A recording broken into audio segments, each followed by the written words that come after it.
Welcome to What If Sleep Storian.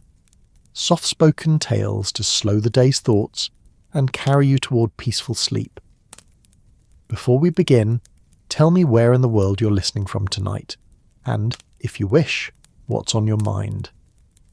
I read every note and love keeping quiet company across distances. If this brings you peace, a like and subscribe help me make more nightbound stories. Now, settle in, get comfortable, and breathe with me as we begin. When the first snowflakes began to fall that December afternoon in Concord, they descended with the peculiar silence that only winter knows how to weave. The flakes pressed themselves against the windows of the March cottage like curious spirits, each one carrying whispers of the season's first true storm. Inside, the house held its breath in that golden hour between day and evening, when lamplight began to compete with the failing sun, and shadows grew long enough to hold secrets. Jo March stood at the parlour window, her breath fogging the glass as she watched the transformation unfold in their small garden. Something about this snowfall felt different from the tentative dustings they'd had earlier in the season. Perhaps it was the way each flake seemed to pause mid-air before settling, as if considering where it might do the most good, or perhaps it was simply that Jo's restless spirit recognised a kindred force of nature, something wild and untamed pressing against the ordered world of household duties and proper young lady comportment. The scent of wood smoke from their chimney mingled with the crisp promise of winter that seemed to seep through the very walls, carrying with it that peculiar stillness that makes even the most energetic soul want to draw closer to hearth and home. The afternoon light, already weak with December's shortened days, began its gentle retreat across the floorboards of the cottage. This was the hour when Concord showed its true character, not the bustling energy of morning chores or the purposeful industry of midday, but something softer, more contemplative. It was a time when even the most practical New England households allowed themselves a moment of quiet reverie, when work-worn hands might pause over their tasks to appreciate the way firelight caught the grain of well-loved furniture, or how the settling of an old house sounded remarkably like a contented sigh. Jo pressed her nose against the cold window pane, her dark eyes following the dance of snowflakes as they swirled past the bare branches of the old apple tree. The tree stood sentinel in their small garden, its gnarled limbs now dusted white like the wise old storyteller it had become over countless seasons. In summer, those same branches had offered shade for Beth's quiet reading and Amy's sketching, but now they reached toward the grey sky with a different sort of beauty, stark and honest, unashamed of their winter nakedness. "The snow's coming down properly now," Jo murmured to herself, her breath creating another small cloud on the glass. There was something about the approach of a real snowstorm that stirred the writing portion of her soul, the part that was always searching for stories in the everyday moments that others might overlook. Snow had a way of transforming the familiar into something magical, of turning their modest cottage into a fortress against the winter wind, their family into characters in some grand adventure. Behind her, the house hummed with the comfortable sounds of a December afternoon winding toward evening.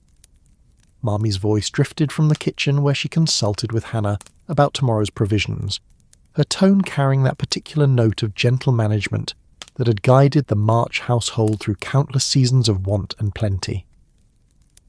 The women of 1860s Concord understood the art of making do, of stretching resources and imagination to cover the gaps that war and uncertainty had left in their lives. It was a skill passed down like recipes and lullabies, learned at kitchen tables and in parlour corners, where mothers taught daughters the alchemy of transforming love into tangible comfort. In the sitting room behind Jo, Meg moved with quiet efficiency, folding the day's laundry by the light of an oil lamp. At 19, she'd grown into the role of eldest sister with grace that sometimes made Jo both proud and slightly envious. Meg possessed a natural understanding of domestic harmony that Jo had to work to achieve, the ability to find satisfaction in tasks that made Jo's fingers itch for her pen. The lamplight caught the auburn highlights in Meg's hair as she smoothed wrinkles from father's shirts with hands that had learned gentleness and purpose in equal measure. Each piece of clothing told its own small story as Meg worked. The careful darns in Jo's stockings where her long stride had worn them thin, the delicate embroidery Amy had added to her own handkerchiefs, the soft flannel of Beth's nightgowns that spoke of quiet comfort over fashion. In a household where new clothes were celebrations rather than expectations, every garment was treated with the respect accorded to old friends. Meg's movements were methodical, but not hurried, creating a rhythm that seemed to match the falling snow, steady, purposeful, peaceful. The sound of piano keys, soft as whispered prayers, floated through the cottage as Beth concluded her afternoon practice. She had been working through a back invention, her small fingers finding their way through the intricate passages with the patience that marked everything she did. Beth approached music the way others might approach meditation, losing herself in the mathematical beauty of harmony and counterpoint, until the outside world faded to something distant and unimportant. Now, as the last notes hung in the air like delicate ornaments, she closed the piano lid with the reverent care of someone returning a treasure to its proper place. Beth had noticed, as she played, how the snow changed the acoustics of their parlour. Each snowflake that settled on the roof seemed to muffle the sharp edges of winter, creating a cocoon of sound that made even the most familiar melodies feel intimate and new. She had watched through the music room window as their garden underwent its transformation, the neat rows of Hannah's herb garden disappearing under a blanket of white, the old sundial becoming a small monument to winter's gentle conquest. There was something deeply satisfying about this seasonal shift, this yearly reminder that the world knew how to rest, how to wrap itself in quiet and wait for spring's eventual return. From the kitchen came the sounds and scents that marked Hannah's domain, the gentle bubble of something savoury on the stove, the scrape of a wooden spoon against a well-seasoned pot, the warm aroma of fresh bread that seemed to embrace the entire cottage in its promise of comfort. Hannah had been with the March family long enough to become less servant than extended family member, her presence woven into the fabric of their daily lives with threads of loyalty, practical wisdom, and the kind of love that expressed itself through perfectly timed meals and mysteriously mended household crises. She moved through her kitchen realm with the confidence of long familiarity, humming old songs her own mother had taught her, while her capable hands worked their daily magic. The melody that drifted through the house was something ancient and comforting, a tune that seemed to belong to winter evenings and the spaces between tasks when the heart might safely indulge in a moment of pure contentment. Her voice, though not trained like Beth's, carried the weight of experience and affection, turning simple household work into something approaching prayer. Amy had reluctantly abandoned her art supplies as the afternoon light grew too dim for proper sketching, but not before attempting to capture the way the firelight played across the falling snow outside her bedroom window. At 16, she possessed an artist's eye for beauty, and a young woman's impatience with the limitations that winter imposed on her outdoor sketching adventures. She had been working on a watercolour study of their garden in its autumn glory, but the snow called for different techniques, different colours, the subtle greys and whites that would require more skill than she sometimes felt she possessed. Her art box sat open on the small table by her window, brushes and paints arranged with the careful precision that marked all of Amy's endeavours. She understood, perhaps better than her sisters, how beauty could be both captured and created, how the right arrangement of colour and light could transform even the most humble subject into something worthy of attention. The falling snow presented a challenge that intrigued her. How does one paint movement? How does one capture the particular quality of light that exists only in the moments between day and evening, when the world seems to hold its breath in anticipation? As Amy tidied her supplies, she couldn't help but notice how the snowfall had transformed their familiar garden into something that belonged in one of the illustrated books she treasured. The old apple tree had become a figure from a fairy tale, its branches reaching toward the grey sky like the arms of some benevolent enchantment. The garden gate, usually a simple matter of practicality, now stood framed by swirling snow like the entrance to some winter kingdom, where ordinary young women might find themselves the heroines of their own adventures. The gradual drawing of curtains against the cold had begun throughout the cottage, each window being dressed for winter's arrival, with the same care that marked all of the March family's preparations for seasonal change. This ritual of closing out the darkness had been refined over years of practice, a choreography of domestic comfort that required no discussion or direction. Marmee moved from room to room, her hands adjusting fabric and checking latches with the efficiency of long habit, while the growing warmth within made the contrast with the cold world outside all the more pronounced. The cottage itself seemed to settle into evening with a series of small sounds, the creak of floorboards adjusting to the day's cooling, the whisper of air moving through familiar spaces, the gentle tick of the mantel clock that had marked time for the March family through seasons of joy and sorrow alike. These were the sounds of home in its most essential sense, the audio signature of a place where love had taken root and flourished, despite the various storms, literal and metaphorical, that had tested its foundations. In the kitchen, Hannah's preparations for supper had reached that crucial stage where timing became everything. The bread had achieved the perfect golden brown that marked her decades of experience, while the pot of soup, made rich with vegetables from their own garden and seasoned with herbs she'd dried herself, sent waves of aromatic comfort through the house. Apple butter, made from their own orchard's abundance and sweetened with precious sugar saved for such occasions, waited in its earthenware crock like liquid autumn preserved against winter's lean months. The snow continued to fall with increasing purpose, each flake adding to the growing accumulation that transformed their modest, Concord cottage into something approaching a fortress of warmth and light. Through the windows, the familiar landmarks of their daily world, the path to the road, the neighbour's fence, the old oak that marked the boundary of their property began to soften and blur under winter's gentle erasure. It was the kind of snowfall that promised to continue through the night, the sort that would greet them in the morning with a world made new and strange, requiring the special kind of courage that comes with hot coffee and warm wool stockings. Jo finally stepped back from her vigil at the window as the last of the afternoon light surrendered to the soft grey of winter evening. The parlour behind her glowed with the warm light of oil lamps and the promise of the fire that would soon be kindled in the hearth. Her sisters moved through their familiar spaces with the easy grace of young women who had learned to find contentment within the boundaries of home and season, who understood that adventure sometimes came disguised as the simple pleasure of family gathered together against the winter wind. As if summoned by some shared understanding of the moment's significance, the family began to gravitate toward the kitchen where Hannah's supper waited. Marmee emerged from her consultation with household accounts, her face carrying that expression of quiet satisfaction that came with preparations well made. Meg set aside her folding with the deliberate care of someone who had learned to value completed tasks. Beth closed her music with a gentle firmness that spoke of duties fulfilled. Amy gathered her art supplies with the particular attention she gave to anything that might be damaged by carelessness.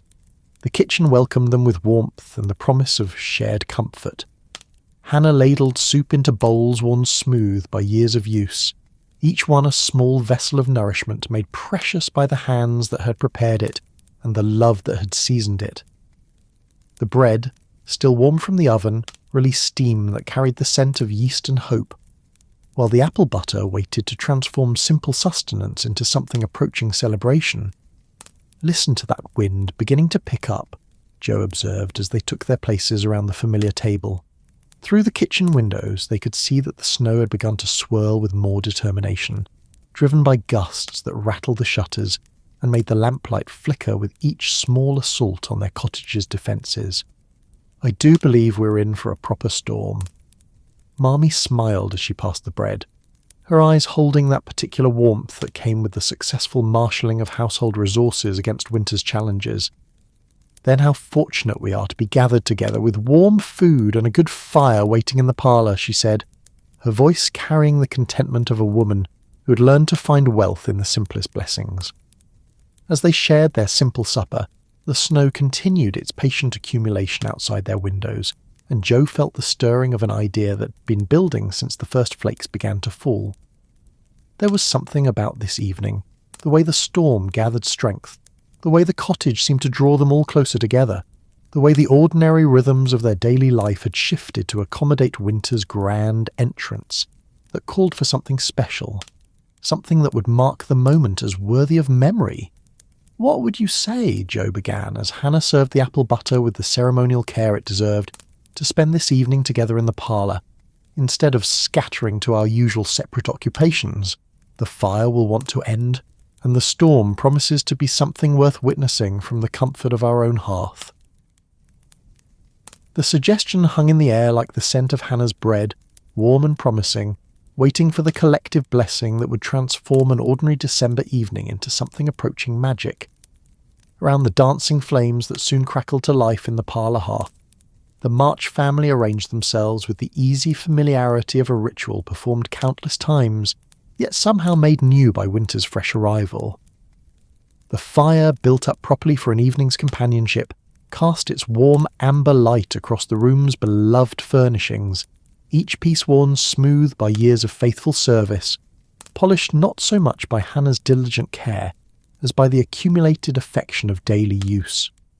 The piano stood in its corner like a patient friend waiting to offer its voice to the evening's conversation, while the tall bookshelves held their treasured volumes in neat rows that spoke of a family's commitment to learning despite the limitations of a modest purse. Hannah moved through the room with quiet efficiency, gathering the last remnants of supper before retreating to her kitchen kingdom, where the evening's final preparations awaited her attention. Her movements held the grace of someone who understood the delicate balance between service and family membership, who knew when to tend and when to withdraw, leaving the March women to weave their evening spell without interruption. The soft clink of dishes and the gentle sweep of her footsteps provided a comforting counterpoint to the fire's growing voice, the domestic symphony that marked the transition from day's obligations to evening's gentler pleasures. Marmee settled into her customary chair beside the hearth, the worn velvet arms shaped by countless evenings just like this one. Her sewing basket appeared at her elbow as if summoned by some household magic, filled with the endless mending that kept a family of 6 properly clothed through New England's demanding seasons. The firelight caught the silver threads that had begun to weave themselves through her brown hair, marking her as a woman who had learned to find beauty in duty and strength in gentleness. Her hands, capable and sure, began their familiar dance with needle and thread, while her eyes held that particular warmth that came with watching her daughters settle into their evening contentment. Beth claimed her place at the piano bench with the quiet determination that marked all her approaches to music. Her small fingers found the keys as naturally as birds find their perches, and soon soft melodies began to weave themselves through the room's atmosphere like visible threads of sound. She chose pieces that belonged to firelight, and winter evenings, gentle back minuets that spoke of mathematical beauty, simple folk songs that carried the weight of generations, and her own quiet improvisations that seemed to capture the very essence of home and hearth. Each note blended with the fire's crackling in a harmony that needed no conductor, no arrangement beyond Beth's intuitive understanding of how music could transform a room into something approaching sacred space. The melodies she chose seemed to emerge from the fire itself, as if the flames whispered suggestions that only she could hear. Her playing held none of the passionate intensity that marked professional performances, but rather the deep satisfaction of someone who understood that music's greatest magic lay not in impressing audiences, but in creating spaces where love could flourish without self-consciousness. The piano responded to her touch with the loyalty of an old friend, its voice warm and slightly imperfect in the way that made it particularly suited to family gatherings and intimate moments. Meg arranged herself on the sofa with her work basket close at hand, the lamplight falling across her needlework in golden pools that made even the humblest mending seem touched with significance. At 19, she had grown into the role of household manager, with a grace that sometimes surprised even herself, finding satisfaction in the small victories that kept their family comfortable despite father's absence and the war's distant but persistent pressure on their resources. Her fingers moved with practiced efficiency through the familiar ritual of darning stockings, each stitch a small act of love disguised as practicality. Mary Kingsley asked me today if I thought her new bonnet was too elaborate for morning calls. Meg shared with the gentle tone she used for observations about her pupils and their families. Her work as a governess had given her insight into the social complexities of Concord's more prosperous households, where questions of propriety and fashion carried weight that sometimes amused and occasionally saddened her. I told her that true elegance lies in appropriateness rather than ornamentation, but I fear she heard only encouragement for further trimming. Her voice held the particular quality that came with spending days among other people's children, patient and warm but touched with the slight weariness that marked those who must constantly balance authority with affection. The firelight caught the auburn highlights in her hair as she bent over her work, transforming her into a figure from some Dutch master's painting of domestic virtue. Her movements possessed the economical grace of someone who had learned to find beauty in necessity, who understood that the careful tending of simple things could become its own form of art. Jo had claimed her usual spot on the hearthrug, her long limbs arranged with the casual comfort of someone who had never quite learned to sit like a proper young lady. Before her lay sheets of paper and a bottle of ink that bore the battle scars of many previous encounters with her enthusiastic penmanship. The firelight, while atmospheric and romantic, proved less than ideal for the practical demands of writing, but Jo's determination to capture the evening's inspiration outweighed such minor considerations as proper illumination. Her dark eyes held the particular intensity that came over her when stories began to stir in her imagination, when the ordinary world around her started to shimmer with narrative possibility. "Jo, dear," Marmee observed with gentle amusement, pausing in her needlework to watch her second daughter struggle with the inadequate light. "You know perfectly well that firelight and ink writing make poor companions.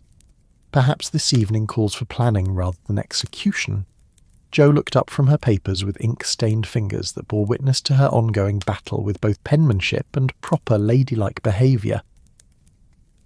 "But, Marmee, the ideas come so clearly by firelight.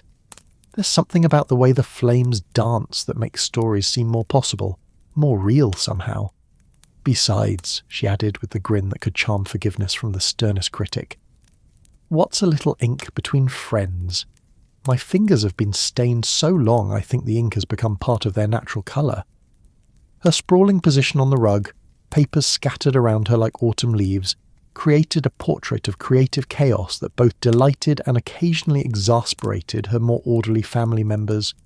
Yet there was something undeniably right about Jo in her natural habitat, surrounded by the tools of her chosen craft, her face illuminated by firelight and imagination in equal measure. She wrote the way other young women might dance or sing, with her entire being committed to the endeavour, unconscious of how she appeared to observers, lost in the pure joy of creation. Amy had positioned herself where the firelight would provide the best illumination for her sketching, her drawing book open across her knees and her small collection of pencils arranged with the precision that marked all her artistic endeavours. At 16, she possessed the kind of beauty that photographers of the era spent fortunes trying to capture. The perfect oval face, the golden hair that caught light like spun silk, the delicate features that seemed designed for admiration. But tonight, her attention focused entirely on the technical challenge before her. How to capture the play of light and shadow that danced across the familiar objects of their parlour as the fire shifted and settled in the grate. "It's maddening how the shadows keep changing just when I think I've caught them," Amy murmured, her pencil poised over the paper with the intensity of an artist wrestling with inspiration. "Fire refuses to hold still long enough to be properly studied. It's rather like trying to sketch music or capture the scent of roses on paper." Her artistic eye saw possibilities in the most ordinary corners of their evening gathering. The way Marmee's profile caught the firelight as she bent over her sewing created a study in maternal grace that would have challenged more experienced artists. Beth's hands on the piano keys offered lessons in gesture and expression that no formal instruction could provide. Even Jo's chaotic sprawl on the rug presented compositional challenges that intrigued Amy's developing understanding of how informal arrangements could sometimes achieve greater truth than the most carefully posed subjects.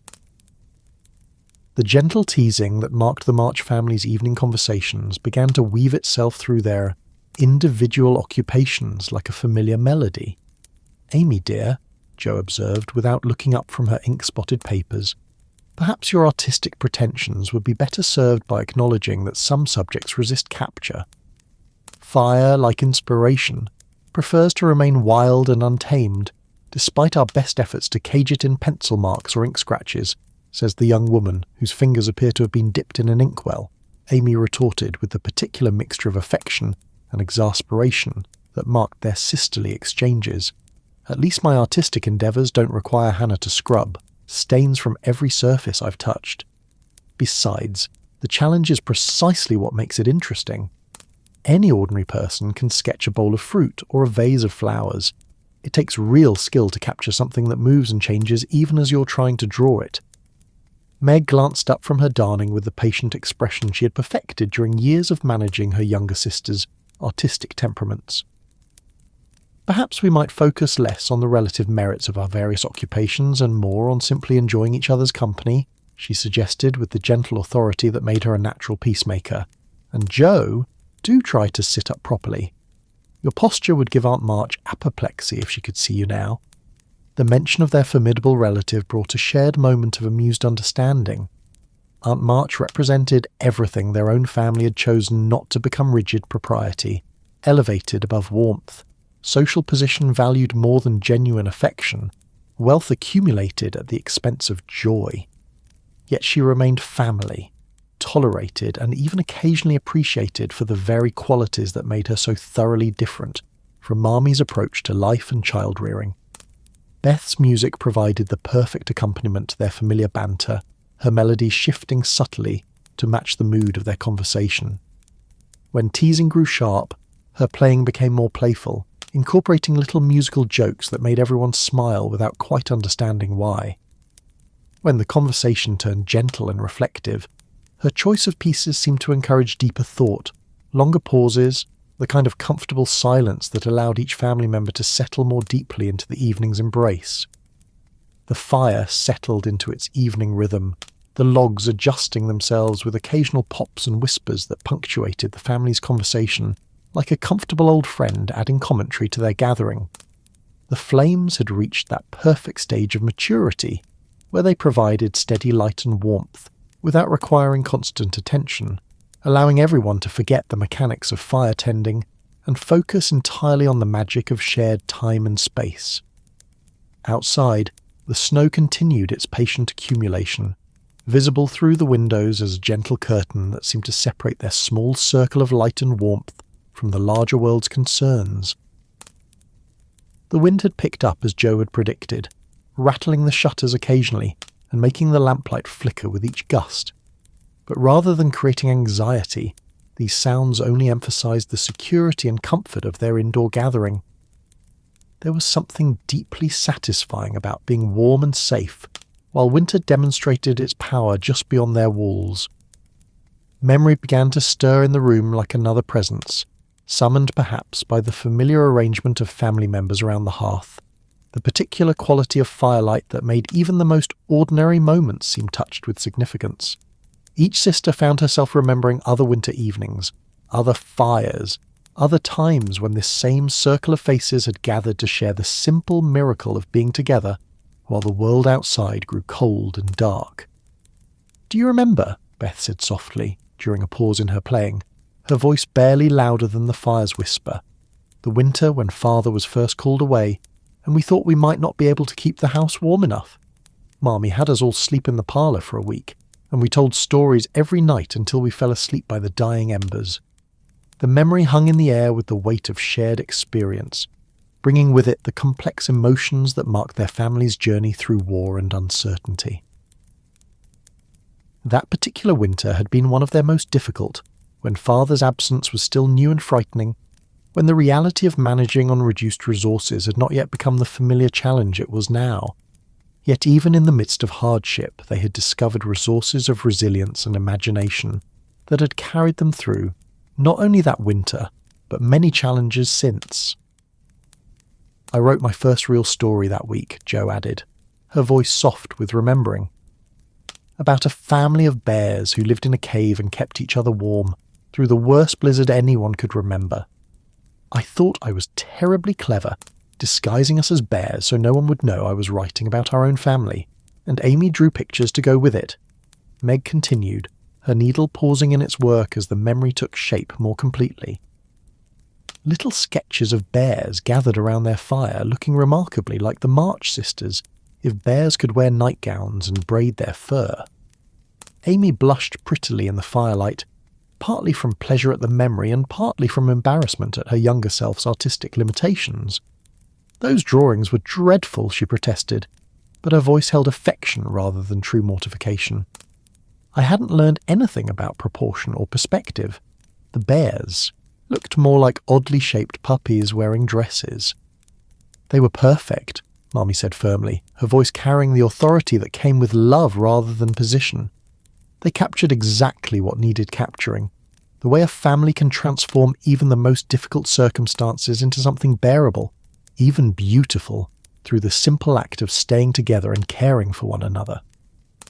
The fire crackled its agreement, and Beth's fingers found a melody that seemed to echo the contentment that settled over their small circle.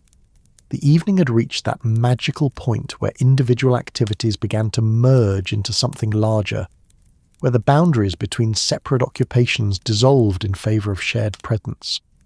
Jo's writing became less about her own story and more about capturing the essence of this moment, this particular arrangement of people and firelight and winter evening that would never come again in quite the same way. Marmee set down her needle and looked around at her daughters with the expression that came over her during their most precious family moments, a look that seemed to hold both gratitude for the present and faith in whatever future awaited them. "What would you say," she began, her voice carrying the gentle suggestion that had guided so many of their family's most meaningful traditions, "to each sharing something from our hearts this evening? Perhaps a letter we've been meaning to write, a story that's been waiting to be told, or a memory that deserves to be preserved and shared." The suggestion settled over them like another layer of warmth, promising to transform an already special evening into something that would join their collection of perfect family memories. Outside, the snow continued to fall with increasing determination, but inside their circle of firelight, time seemed to slow and deepen, creating space for the kind of sharing that could only happen when love had been given room to flourish without interruption or hurry. The idea took root in their hearts like seeds finding fertile ground, and soon the parlour had transformed itself into a writer's sanctuary bathed in golden light. Marmee moved about the room with practised efficiency, trimming lamp wicks until their flames burned steady and bright, then placing additional candles at strategic points where they could cast their gentle illumination over writing surfaces both improvised and traditional. The familiar ritual of preparing proper light for evening letter writing carried with it the weight of countless similar evenings when important thoughts had demanded the clarity that only well-tended flames could provide. The scratching of pens across paper began to weave itself through the room's atmosphere like another instrument joining Beth's ongoing musical accompaniment. Each pen possessed its own particular voice, Jo's assertive scratches punctuated by occasional blots, where enthusiasm exceeded caution. Meg's careful strokes that spoke of penmanship lessons conscientiously applied. Amy's deliberate marks formed with the precision she brought to all her creative endeavours, and Beth's gentle touches that seemed to whisper rather than declare their presence on the page. Together these sounds created a peaceful soundscape that seemed to complement rather than compete with the storm that was building its strength outside their protective walls. Beyond the windows, winter had begun to show its true character. The wind, which had started the evening as gentle suggestion, now spoke with increasing authority, rattling the shutters with fingers that seemed determined to find entry to their warm sanctuary. Snow tapped against the glass with the insistence of an uninvited guest, each crystalline impact creating tiny percussion notes that made the lamplight flicker and dance across their pages.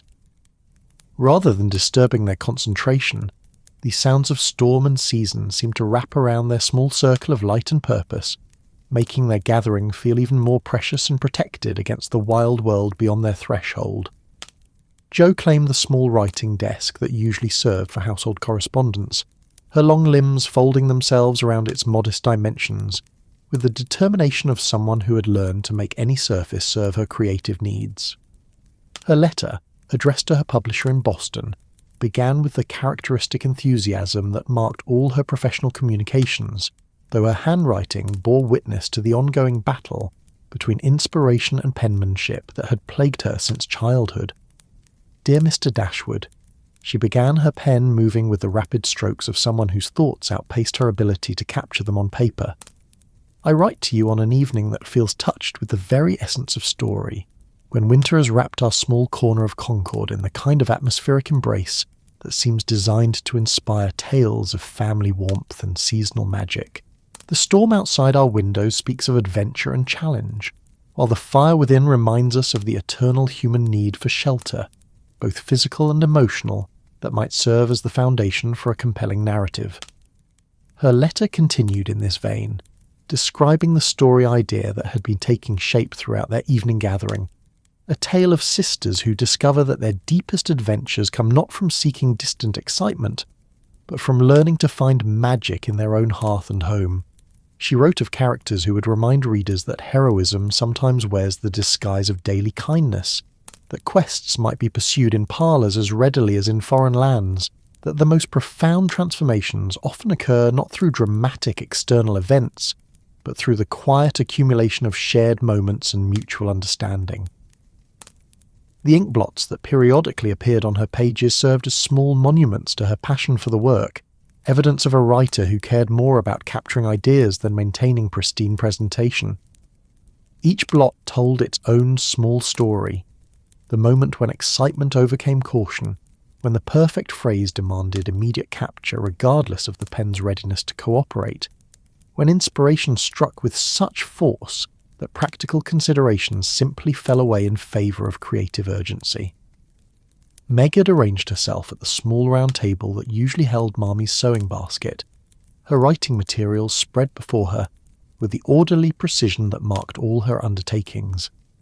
Her letter, addressed to her former classmate Sarah, now Mrs. Edmund Hartwell of Boston, began with the warm but properly formatted salutation that her finishing school education had trained her to employ in all social correspondence. "My dear Sarah," Meg wrote in her careful, evenly spaced script, "your last letter brought such pleasure to our household that I find myself compelled to respond immediately, despite the growing storm that makes our cottage feel quite like something from a fairy tale tonight. I hope this finds you and Edmund enjoying good health, and the particular contentments that mark the early months of marriage, when everything feels both wonderfully new and comfortably settled at the same time." Her letter went on to share news of Concord life, with the gentle observation skills that made her such an effective governess. She wrote of her pupils' progress, describing little Mary Kingsley's growing confidence in her French pronunciation and the way young Samuel Morton had finally mastered the art of sitting still for an entire arithmetic lesson. She shared observations about her sister's development over the past year, Jo's growing success with her writing, Amy's advancing skill with watercolours, Beth's expanding musical repertoire, and their mother's quiet strength in managing their household through another challenging winter. Between these factual reports, Meg wove the kind of emotional honesty that marked correspondence between true friends. She wrote about the occasional loneliness that came with being the eldest sister, the weight of responsibility that sometimes felt heavier than she cared to acknowledge, and the deep satisfaction that came from contributing to their family's welfare through her teaching work. Her words carried the particular quality of reflection that comes with putting thoughts onto paper, the way that writing can sometimes reveal truths that remain hidden in the busy flow of daily conversation. Beth had claimed a spot on the window seat, where she could pause occasionally in her writing to watch the snow's increasing dance beyond the glass. Her letter, written on paper saved from previous correspondence and smoothed carefully for reuse, addressed itself to Mrs. Hennessy, the elderly woman who had entrusted her beloved cats to the March family's care when her own circumstances had changed beyond her ability to provide for them properly. "Dear Mrs. Hennessy," Beth began, her handwriting small and neat, formed with the same careful attention she brought to her music. Though I know this letter will never find its way to your hands, I feel compelled to share with you the joy that Snowball and Mittens have brought to our household since you entrusted them to our care. I hope that somewhere in whatever peaceful place kind souls find themselves, you might know that your beloved companions continue to bring the same warmth and comfort to others that they surely brought to you during your years together. Her letter continued with detailed accounts of the cats' daily activities, their favourite sleeping spots, their individual personalities and preferences, and the way they had woven themselves into the fabric of the March family life.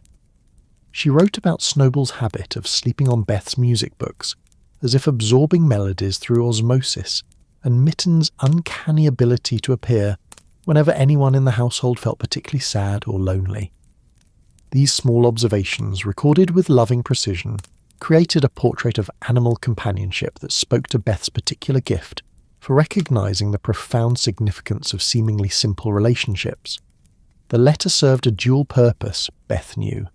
It allowed her to process her own gratitude for the cat's presence while also creating a record of their well-being that felt like a form of prayer or meditation. Though Mrs. Hennessy would never read these words, the act of writing them seemed to create a bridge across whatever distance separated them, a way of honouring the love that had originally brought Snowball and Mittens into existence, and the trust that had eventually brought them to the March household. Amy had positioned herself where the candlelight fell most favourably across her paper, her writing materials arranged with the same attention to aesthetic detail that she brought to all her creative endeavours. Her letter, addressed to Miss Carleton at the Concord Academy of Fine Arts, represented her most formal correspondence of the evening, written with careful attention to both content and presentation. "Dear Miss Carleton," Amy began, her penmanship displaying the careful formation of letters that had occupied so much of her educational attention. "I write to seek your guidance regarding several technical challenges I've encountered in my recent artistic studies, particularly those involving the capture of firelight and its effects on familiar objects within domestic settings." Her letter went on to describe the evening's sketching attempts with the analytical precision that marked Amy's approach to artistic improvement. She wrote about the difficulty of capturing movement in static media, the challenge of representing the constantly shifting play of light and shadow, and her growing appreciation for the complexity that lay beneath apparently simple subjects. Her words demonstrated not only her artistic ambition, but also her developing understanding that true skill required both technical knowledge and the patience to pursue perfection through persistent practice. Between descriptions of specific techniques she hoped to master, Amy wove observations about the way art had begun to change her perception of the world around her. She wrote about discovering beauty in arrangements she had previously taken for granted, about learning to see familiar objects with fresh eyes, when light fell across them in particular ways, about the growing awareness that artistic vision involved not just reproducing what was visible, but understanding what made certain arrangements particularly meaningful or moving. As their letters took shape, the sisters began to share excerpts and observations, their individual writing projects weaving together into a collaborative evening activity. "Oh, listen to this," Jo exclaimed, pausing in her energetic scribbling to read aloud from her letter to Mr. Dashwood. "I've written that winter evenings possess a particular magic that transforms ordinary domestic activities into something approaching ritual, when the simple act of sharing warmth and light becomes a form of communion that transcends the boundaries of individual experience. Do you think that's too elaborate, or does it capture what I mean about tonight feeling special?" "It sounds very much like you," Meg replied with fond amusement, glancing up from her own careful composition, which is to say both overwrought and somehow exactly right at the same time. "Though you might consider whether Mr. Dashwood will appreciate quite so much philosophical reflection in what I assume he expects to be a straightforward story proposal. Philosophy and story are the same thing," Jo declared with the conviction that marked her strongest artistic beliefs. "The best stories are always asking the deepest questions about how we should live and what makes life meaningful. If Mr. Dashwood can't appreciate that, then perhaps I need a publisher with more imagination." Amy looked up from her letter with a slight frown creasing her brow. Meg, how do you spell chiaroscuro?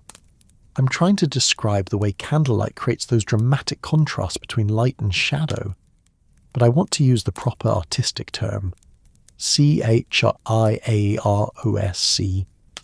Chiaroscro, Meg spelled carefully, then added with gentle sisterly teasing, though I'm not certain Miss Carlton will be impressed by your use of Italian art terms if you can't spell them correctly.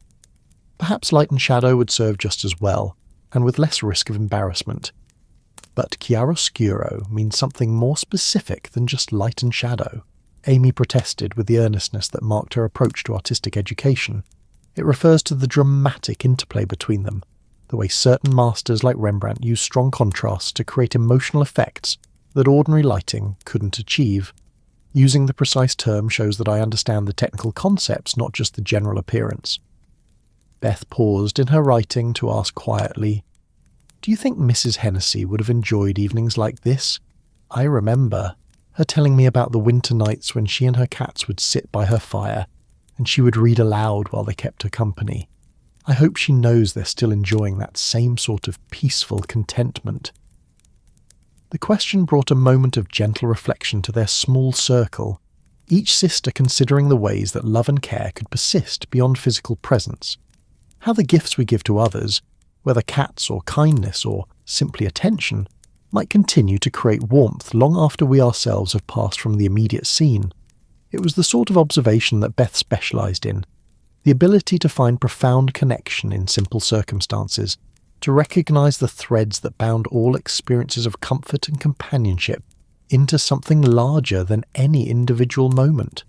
Marmee looked up from her own letter, a brief note to father describing their evening and the particular quality of peace that had settled over their household, and smiled at her youngest daughter with the particular tenderness that Beth's gentle wisdom always evoked. "I think Mrs. Hennessy would have loved knowing that her cats inspired such beautiful reflection," she said softly, "and I believe she would be deeply pleased to know that Snowball and Mittens continue to bring the same comfort to others that they brought to her during their years together." The storm outside seemed to intensify in response to their growing contentment within, as if winter itself were determined to emphasize the contrast between their warm circle of light and purpose and the wild world beyond their walls. Wind rattled the windows with increasing force, while snow began to tap against the glass with a rhythm that seemed almost musical, a percussion accompaniment to their evening's gentle symphony of pen scratches and soft conversation. "Listen to that wind," Jo observed, pausing in her letter to cock her head toward the sound of the storm. "It sounds like something from one of those Gothic novels Amy pretends not to read, but somehow always knows the plots of. All we need is a mysterious stranger appearing at our door to complete the atmospheric requirements for a properly dramatic evening." "I do not pretend not to read them," Amy protested with dignity, somewhat undermined by the blush that crept across her cheeks in the candlelight. "I simply acknowledge that they represent a less elevated form of literature than the classics we study in school. That doesn't mean they can't be enjoyable in their own way, particularly on stormy evenings when one desires entertainment rather than moral instruction."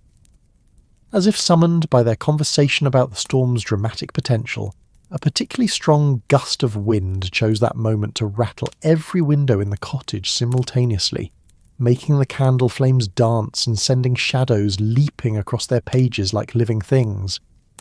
The sound was followed by what seemed like an entire tree's worth of snow, sliding from their roof and landing with a soft thump outside their window, creating exactly the sort of mysterious noise that might herald the arrival of that Gothic stranger Jo had mentioned.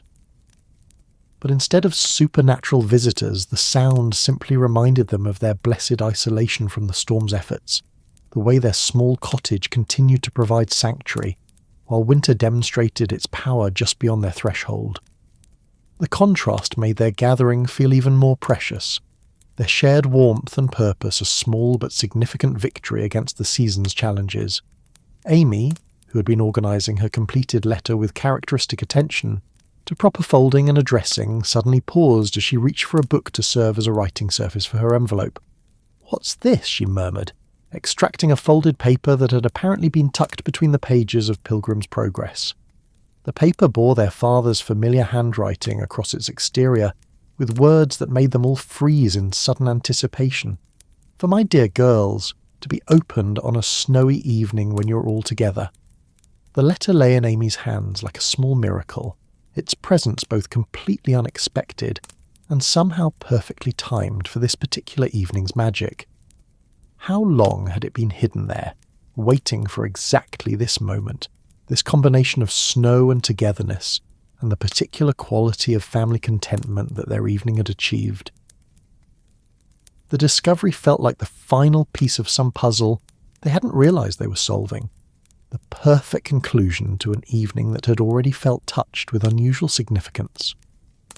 Beth breathed, her own letter forgotten as she gazed at their father's familiar script. He must have left it before his last departure, knowing we would find it when we needed it most. The letter lay in Amy's trembling hands like a sacred text, its familiar handwriting transforming their cosy parlour into something approaching a cathedral. The fire seemed to burn more quietly, as if understanding the solemnity of the moment, while even the storm outside appeared to pause in recognition of the treasure that had been discovered. Marmee set aside her own correspondence and moved to where her daughters had instinctively gathered closer together, their individual letter-writing forgotten in the face of this unexpected gift from the heart of their family. "Shall I?" Marmee asked softly, her voice carrying the particular tenderness that marked their most precious family moments.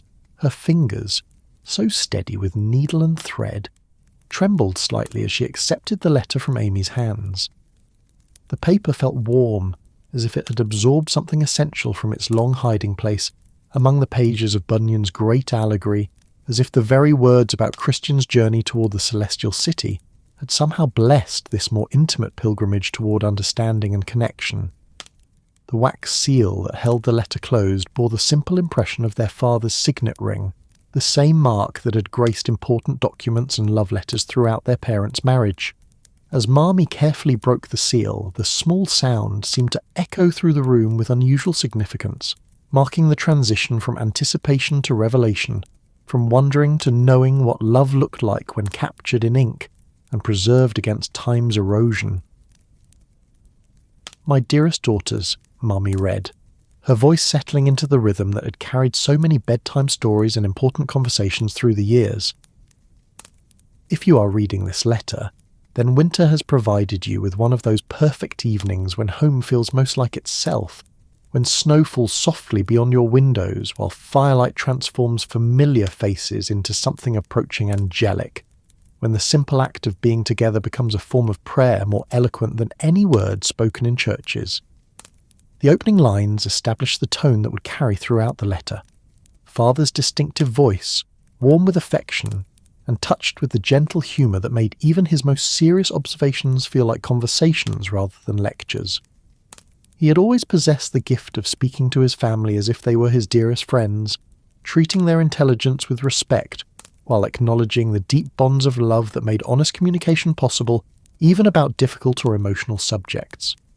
I write this knowing that months may pass before you discover these words, understanding that the letter may find you in circumstances I cannot predict or anticipate.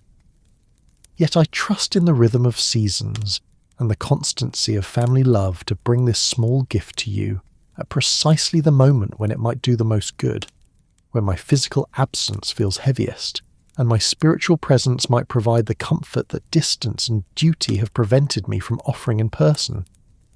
As Marmee continued reading, the sisters found themselves drawing closer together on the sofa and hearthrug, their bodies unconsciously arranging themselves into the familiar constellation that marked their most important family gatherings. Beth's hand found Meg's, while Jo leaned against Amy's shoulder with uncharacteristic gentleness, and Amy allowed the contact without her usual protests about wrinkled dresses or proper posture. The letter was weaving them together in ways that went beyond its actual words, creating a shared experience that would become another treasured memory in their collection of perfect family moments.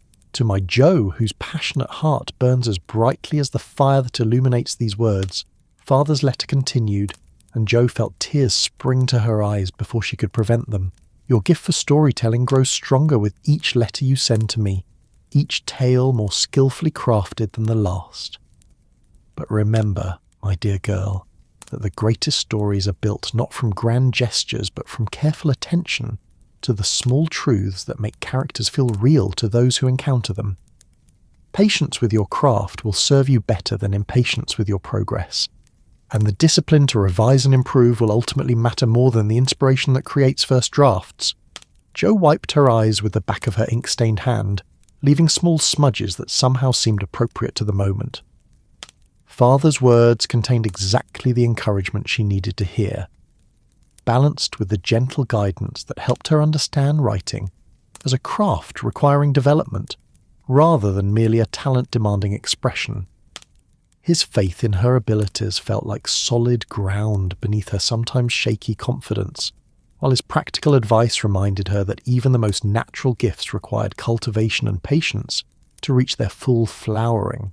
To my Meg, whose growing wisdom and gentle strength make her the true foundation upon which our family's daily happiness rests, the letter continued, and Meg felt her cheeks warm with a mixture of pride and responsibility.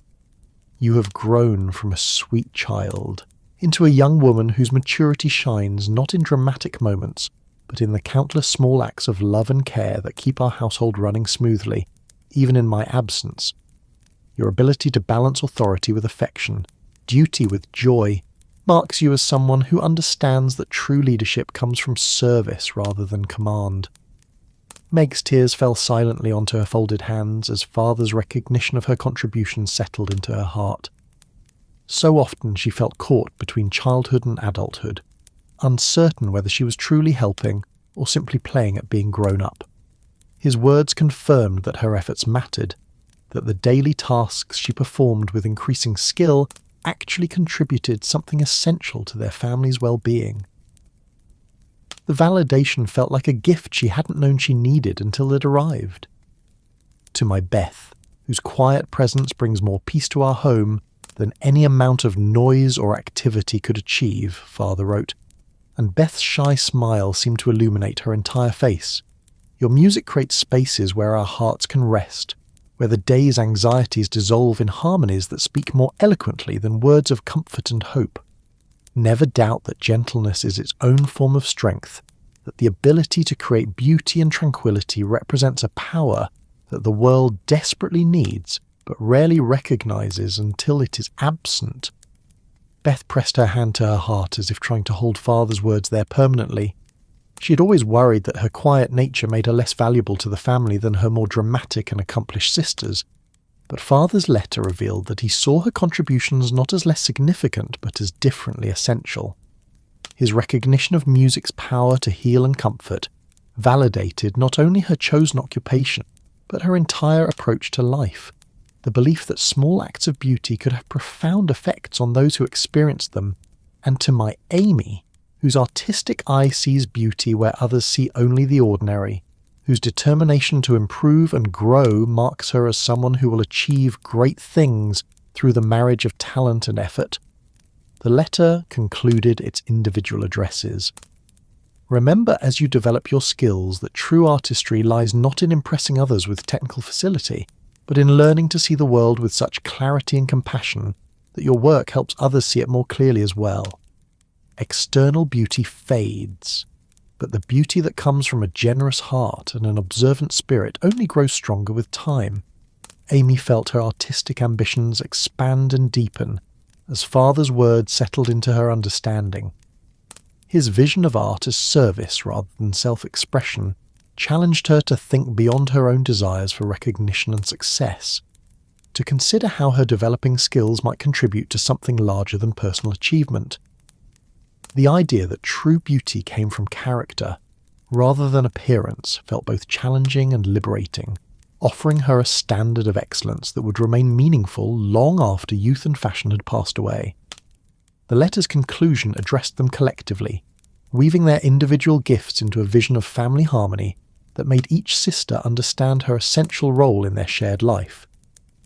Together, you four represent different aspects of the human spirit: passion and gentleness, wisdom and beauty. all bound together by the love that makes our small cottage feel larger than palaces and richer than treasure houses. When storms rage outside your windows, remember that you carry within yourselves everything necessary to create warmth, light, and joy sufficient to weather any difficulty that life might send your way. As Marmie's voice carried the final words of Father's letter into the candlelit silence of their parlour, the storm outside seemed to intensify, as if winter itself were emphasising the contrast between the wild world beyond their walls and the profound sense of shelter and connection that filled their small circle. The wind howled with renewed force, rattling windows and making the flames dance. But rather than creating anxiety, these sounds only deepened their appreciation for the warmth and love that surrounded them. The letter had transformed their evening from pleasant family time into something sacred, a reminder of the invisible bonds that held them together across distance and time. Father's words had not only expressed his individual love for each daughter, but had also helped them understand themselves as part of something larger, a family whose combined strength could meet whatever challenges life might present, whose shared love created a form of wealth that no external circumstances could diminish. He always knew exactly what we needed to hear, Jo said softly, her voice still thick with tears, but also with the particular contentment that comes from feeling truly understood. Even from so far away, even months before this evening happened, he knew. That's what love does, Mommy replied, carefully folding the letter and holding it against her heart. It learns to see ahead, to prepare gifts for future moments of need, to leave treasures hidden where they will be found at exactly the right time. Your father has always possessed that gift, the ability to anticipate what would bring comfort or encouragement before we ourselves knew we would need it.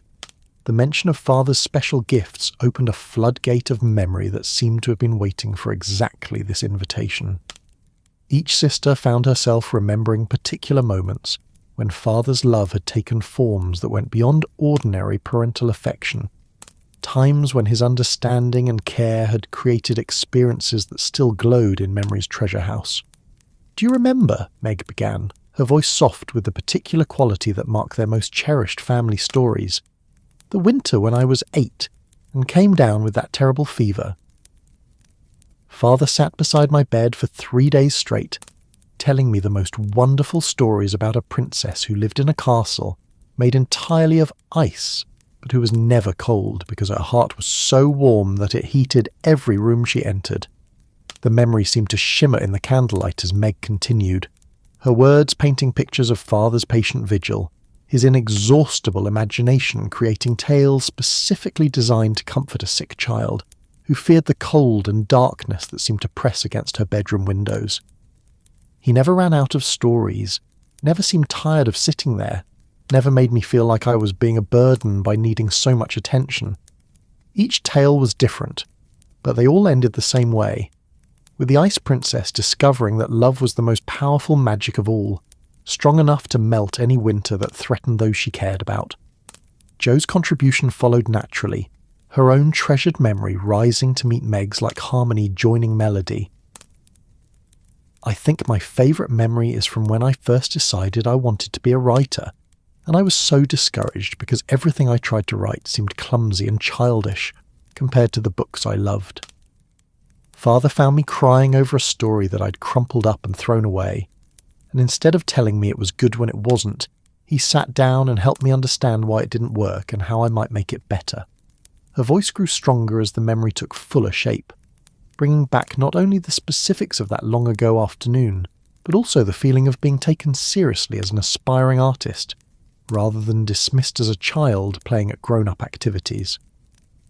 He showed me how real writers think about their work, how they consider their readers, how they choose words for specific effects, how they build stories like carpenters build houses, with attention to structure and foundation as well as decoration. That was the day I understood that writing was a craft that could be learned, not just a talent that you either possessed or lacked. Amy's memory carried a different quality, touched with the artistic sensitivity that marked her particular way of seeing the world. "Father taught me to really look at things," she said quietly, her eyes focused on some internal vision that seemed to glow with its own light. I was perhaps 10, and frustrated because my drawings never looked the way I wanted them to. He took me outside one morning when the light was particularly beautiful, and instead of giving me instructions about technique, he just pointed to different things and asked me what I actually saw. Not what I thought I should see, but what was really there. Her voice carried the wonder that had marked that transformative morning, when Father's patient questions had helped her discover that observation was itself a skill, requiring development and practice. He showed me how the same tree looked completely different depending on the time of day, the quality of light, even the mood I brought to looking at it. That was when I realised that being an artist meant learning to see truly, not just learning to draw what others expected to find in pictures. Beth's memory, when it finally emerged from her characteristic shyness about claiming attention, proved to be perhaps the most moving of all. Her voice barely rose above a whisper, but in the intimate atmosphere their evening had created, every word carried clearly to her listeners' hearts. Father taught me that music could say things that words couldn't reach, she began, her hands moving unconsciously as if she were playing invisible piano keys. I was very small, maybe 6, and I had been trying to tell him about something that had frightened me during the day, but I couldn't find the right words to explain how scared I had felt. Instead of pushing me to talk about it, he lifted me onto the piano bench beside him and showed me how different keys could express different emotions. Her memory painted a picture of Father's infinite patience, his understanding that some communications required languages beyond ordinary speech. He played sad notes that sounded like my frightened feeling, then gradually moved to happier sounds that made me feel safe again. Then he taught me to play the same progression myself, and suddenly I had a way to share my feelings even when words weren't enough. That was the beginning of my real relationship with music, understanding it as a way of speaking heart to heart when ordinary conversation couldn't bridge the distance. Marmee listened to her daughter's memories with a particular expression that came over her during their most precious family moments, a look that seemed to hold both gratitude for the present and joy in the continuity that connected past happiness to current contentment. When the sisters had finished sharing their individual treasures, she added her own memories to their collection, stories that revealed Father not only as parent but as the young man who had won her heart, through qualities that still characterized his approach to family love. "Your father courted me with stories," she said, her voice carrying the warmth that marked her happiest memories. "Other young men brought flowers or poems copied from books, but your father brought tales that he had written specifically for me. Adventures featuring a heroine who happened to share my interests and dreams, comedies that made me laugh until my sides ached, mysteries that kept me wondering until the very last line. Each story was a gift that showed he had been paying attention, not just to how I looked, but to who I was inside." Her memories of their early courtship revealed a pattern of attention and care that had continued throughout their marriage, the same qualities that now shaped Father's relationships with his daughters. He would arrive for our evening walks with a new chapter of whatever story he was telling, and we would stroll through conquered streets while he shared tales that seemed to transform our ordinary town into the setting for grand adventures. Other couples discussed the weather or social gossip, but we lived in worlds of imagination that made every ordinary evening feel touched with magic. The sharing of memories seemed to weave them all more tightly together, creating bonds that went beyond their immediate family circle to include Father despite his physical absence. Each story revealed not only individual relationships with him, but also the consistent character traits that made him such an effective parent and partner. His patience, his creativity, his ability to meet each person at their own level of need and understanding, his gift for making ordinary moments feel significant through the quality of attention he brought to them. Outside, the storm reached its full fury, with wind that seemed determined to test every joint and corner of their cottage, snow that fell so thickly it rendered the world beyond their windows invisible, cold that made their fire feel even more precious and necessary. But inside their circle of lamplight and shared love, the weather's dramatics only served to emphasize the completeness of their contentment. the way that their small parlour had become a universe sufficient unto itself. "Listen to that wind," Jo observed, her voice holding wonder rather than concern. "It sounds like all the storms in all the stories ever written, but here we sit, warm and safe and surrounded by more love than any characters in any book ever possessed." Beth moved to the piano and began playing softly, her fingers finding melodies that seemed to capture the evening's particular blend of storm and shelter, memory and presence, individual love and family harmony. The music wove itself through their contentment, like another voice joining their conversation, expressing what words alone could never quite capture about the magic that could transform ordinary time into something approaching the sacred. As the evening deepened around them and the storm continued its wild dance beyond their windows, the March women found their hearts fuller than they had been when the evening began, their bonds stronger, their understanding of themselves and each other deepened by the unexpected gift of Father's letter and the memories it had inspired. They sat wrapped not only in winter clothing and firelight, but in the invisible warmth of love shared, preserved, and continually renewed through the simple but profound act of being together when the world outside grew cold and dark. The letter-writing materials were cleared away with the same ceremonial care that had marked their placement. Each pen returned to its proper holder, each sheet of paper folded or filed according to its purpose and destination. The small ritual of tidying their writing space created a natural transition from the evening's correspondence activities to whatever literary pleasures might follow, while the storm outside continued its wild performance beyond their frost-etched windows. The fire had settled into that perfect stage of evening companionship, no longer the eager flames of early burning, but the deep glowing coals that spoke of warmth, sustained rather than dramatic display, requiring only occasional tending to maintain their steady radiance through the long winter night ahead. The lamp flames had found their rhythm as well, burning with the golden steadiness that marked properly trimmed wicks and adequate oil, casting circles of warm light that transformed their familiar parlour into something approaching an intimate theatre. Each pool of illumination seemed designed to highlight a different corner of their evening's activities.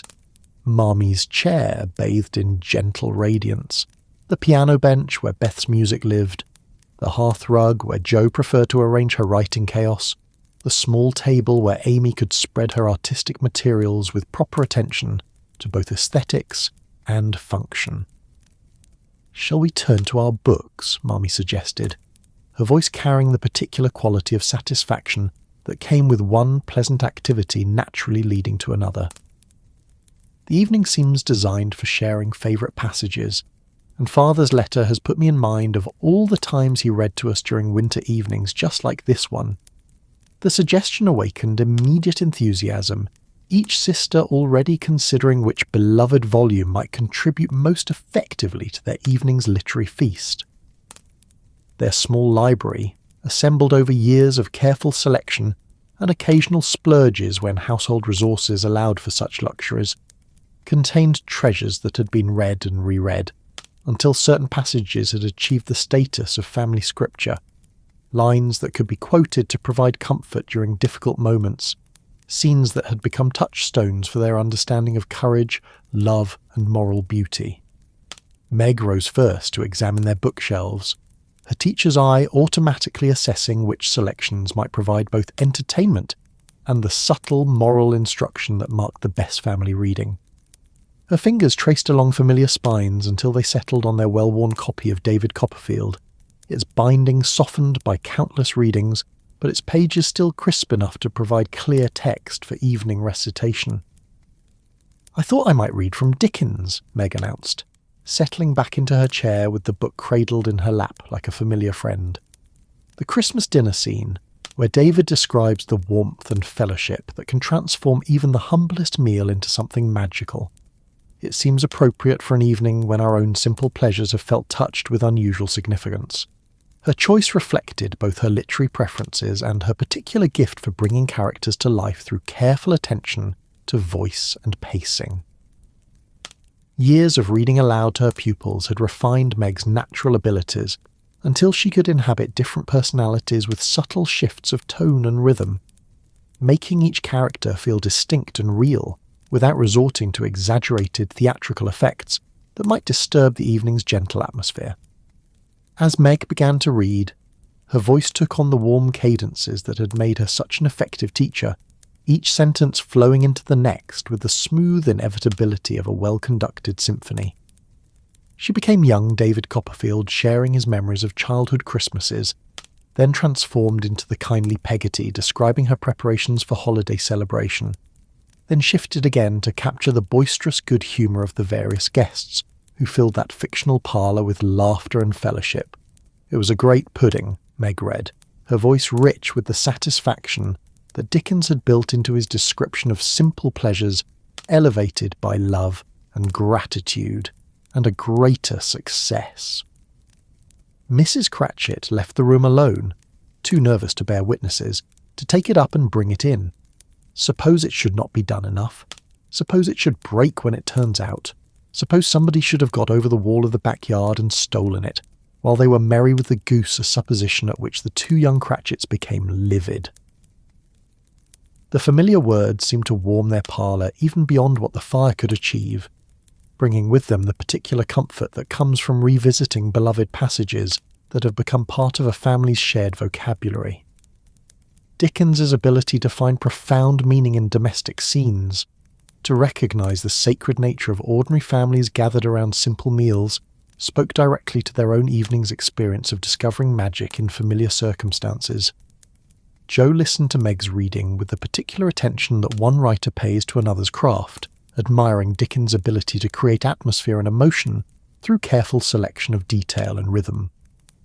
But as the passage concluded and appreciative murmurs filled their small circle, Jo felt the familiar flutter of nervousness that accompanied any opportunity to share her own writing with the family, whose opinions mattered most in the world. "I have something I might read as well," Jo announced, her voice carrying both excitement and trepidation. "A chapter from the novel I've been working on. The story about the four sisters who discover that their greatest adventures come from learning to understand themselves and each other, rather than seeking excitement in distant places." She retrieved her manuscript from the small writing desk where it lived between working sessions, the pages covered with crossed-out lines, marginal notes, and the occasional ink blot that marked moments of particular inspiration. The physical appearance of her work embarrassed her slightly. It looked so rough and unfinished compared to the polished elegance of published books, but she had learned that family audiences cared more about content than presentation, more about honesty than perfection. "This chapter is about an evening very much like this one," Jo explained as she arranged the pages in her lap, "when the fictional sisters realise that the warmth and love they share constitute a treasure more valuable than any material wealth they might acquire through marriage or career success." Her voice grew stronger as she began to read, the familiar words flowing with the particular rhythm she had developed through countless revisions and private readings. Jo's prose style reflected her personality, energetic and occasionally overwrought, but touched with genuine emotion and a sharp eye for the details that made characters feel real rather than merely symbolic. Her fictional sisters bore unmistakable resemblances to her own family, though translated into circumstances that allowed for more dramatic external adventures while preserving the essential dynamics of love, loyalty and mutual support that defined the March household. As Jo read her chapter describing a winter evening by the fire, the metafictional aspects of the moment created an interesting echo effect. Real sisters listening to a story about fictional sisters whose experiences mirrored their own. Yet rather than feeling artificial or self-conscious, the parallels seemed to deepen their appreciation for both the evening they were living and the story Jo was crafting from similar materials. The storm outside seemed determined to test their small cottage's defences, Jo read, her voice growing more confident as she settled into her narrator's role. But inside, the four young women felt wrapped in a security that no external weather could disturb. They had discovered the secret that many people spend lifetimes seeking, that happiness comes not from acquiring what we lack, but from recognising the abundance we already possess. When Jo concluded her reading, the silence that followed held the particular quality that marked moments when listeners were still processing what they had heard, when appreciation needed time to settle into understanding. Finally, Beth broke the quiet with her characteristic gentle honesty. "It's beautiful, Joe," she said softly, her voice carrying the sincerity that made her opinions particularly valued despite their quiet delivery. "You've captured something true about how it feels to be part of a family that really cares for each other, how ordinary evenings can become extraordinary when experienced with people who understand and appreciate who you are." Amy nodded her agreement, though her artistic eye had noticed technical aspects that might benefit from revision. "The descriptions are lovely, and the emotions feel genuine," she added, with a tactful honesty that marked constructive criticism. "Though you might consider whether some of the philosophical passages could be shortened without losing their meaning. Sometimes the most powerful truths work better when stated simply rather than elaborated extensively." Meg's teacher-trained observations focused on different aspects of Joe's work. "Your dialogue sounds natural, the way real people actually talk, rather than the way characters speak in some novels," she offered. "And I particularly appreciated the way you showed the sisters different personalities through their reactions to the same events, rather than simply describing their traits directly." Joe accepted their feedback with the gratitude that marked someone genuinely interested in improving her craft, rather than simply receiving praise.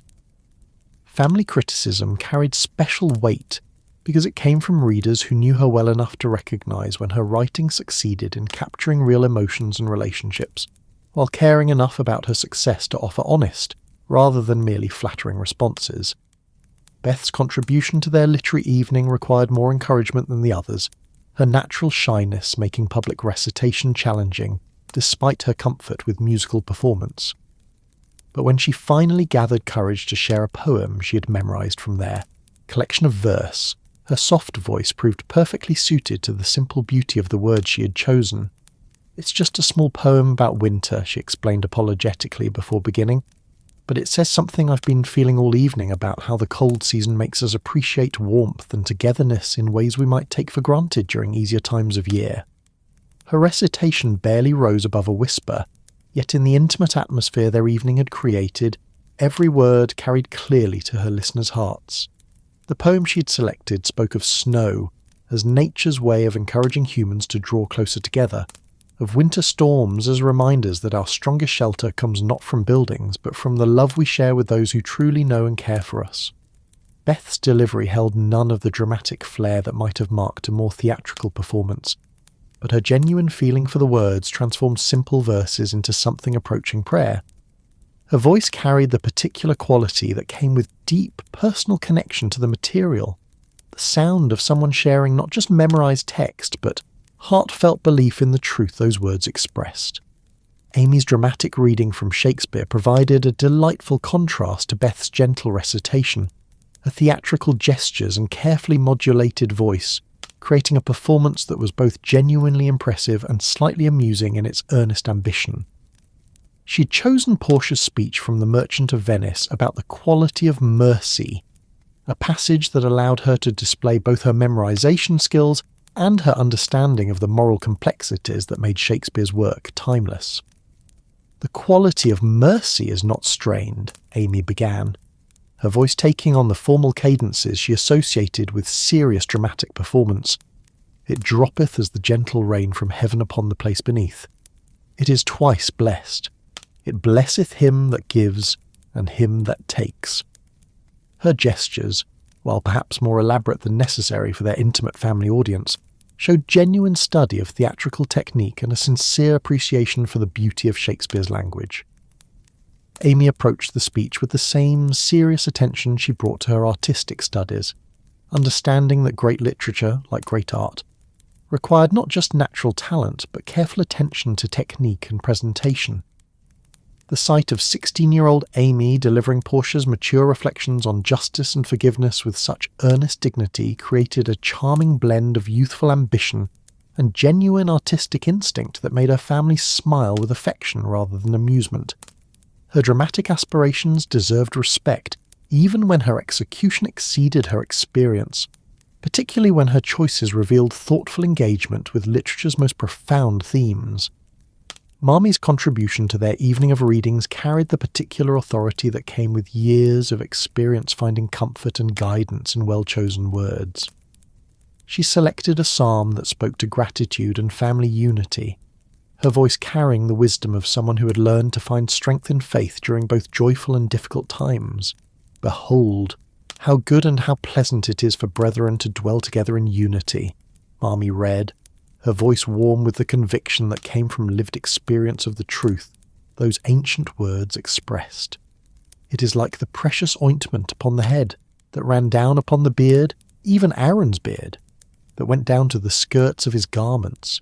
Her reading transformed their parlour into something approaching a chapel, the familiar words taking on fresh meaning when spoken in the context of their evening's discoveries about the power of family love to create sanctuary and meaning. The psalm's imagery of oil running down like a blessing seemed particularly appropriate for a night when their individual gifts had combined to create something greater than the sum of their separate contributions. As Marmie concluded her reading, Hannah appeared in the doorway carrying a tray laden with steaming cups of chocolate and plates of ginger cookies still warm from the oven.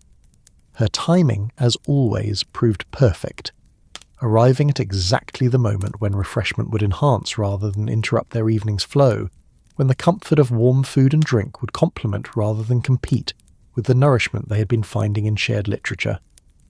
"I thought you might be ready for a little something to warm you from the inside," Hannah announced with the comfortable authority that marked her position as family member rather than mere employee. The storm shows no signs of letting up, and chocolate seemed like the proper remedy for a winter evening that's keeping everyone indoors. She distributed the cups with efficient care, each one filled to exactly the right level, and accompanied by a small spoon for stirring. The chocolate carried the rich scent of vanilla and cinnamon that marked Hannah's special recipe, while the cookies offered the perfect combination of spicy sweetness and comforting texture that made them ideal companions for literary evenings and intimate family gatherings. "Might I stay to hear one more selection?" Hannah asked, settling herself on the edge of a chair with the practiced ease of someone who had learned to balance service with family membership. "The kitchen is tidy for the evening, and I do love hearing young voices bringing good words to life." Her presence added another dimension to their literary circle, representing the broader community of people who found meaning and comfort in shared stories and carefully chosen readings. Hannah's appreciation for their evening's activities confirmed that the magic they had been creating extended beyond their immediate family to include everyone who chose to participate in the kind of intimate cultural exchange that transformed ordinary time into something approaching the sacred. As the readings wound down and the chocolate warmed them from within while the fire continued its steady work of heating their small parlour, Amy looked around at her family with the particular expression that came over her during their most treasured evenings together. "Could we play our old game?" she asked, her voice carrying both hope and slight shyness about suggesting something that might be considered childish by more sophisticated standards. "The one where we share our wishes and dreams, not the practical ones about what we want to achieve, but the deeper ones about who we hope to become and what we want our lives to mean." The suggestion hung in the air like another gift waiting to be unwrapped, promising to carry their evening toward even greater intimacy and understanding than they had already achieved through letters, memories, and shared literature. The suggestion settled over their small circle like another layer of warmth, promising to carry their already magical evening toward depths of intimacy and understanding that could only be achieved when hearts had been properly prepared by hours of shared comfort and gentle trust-building. Amy's request had touched something essential in each of them, the desire to be known completely by those who mattered most, to share not just the surface pleasures of family time but the deeper currents of hope and fear that shaped their individual journeys toward becoming the women they each dreamed of becoming. The fire had reached that perfect stage of evening companionship where it no longer demanded attention, but simply provided steady warmth and the kind of gentle, hypnotic light that seemed designed to encourage the sharing of secrets.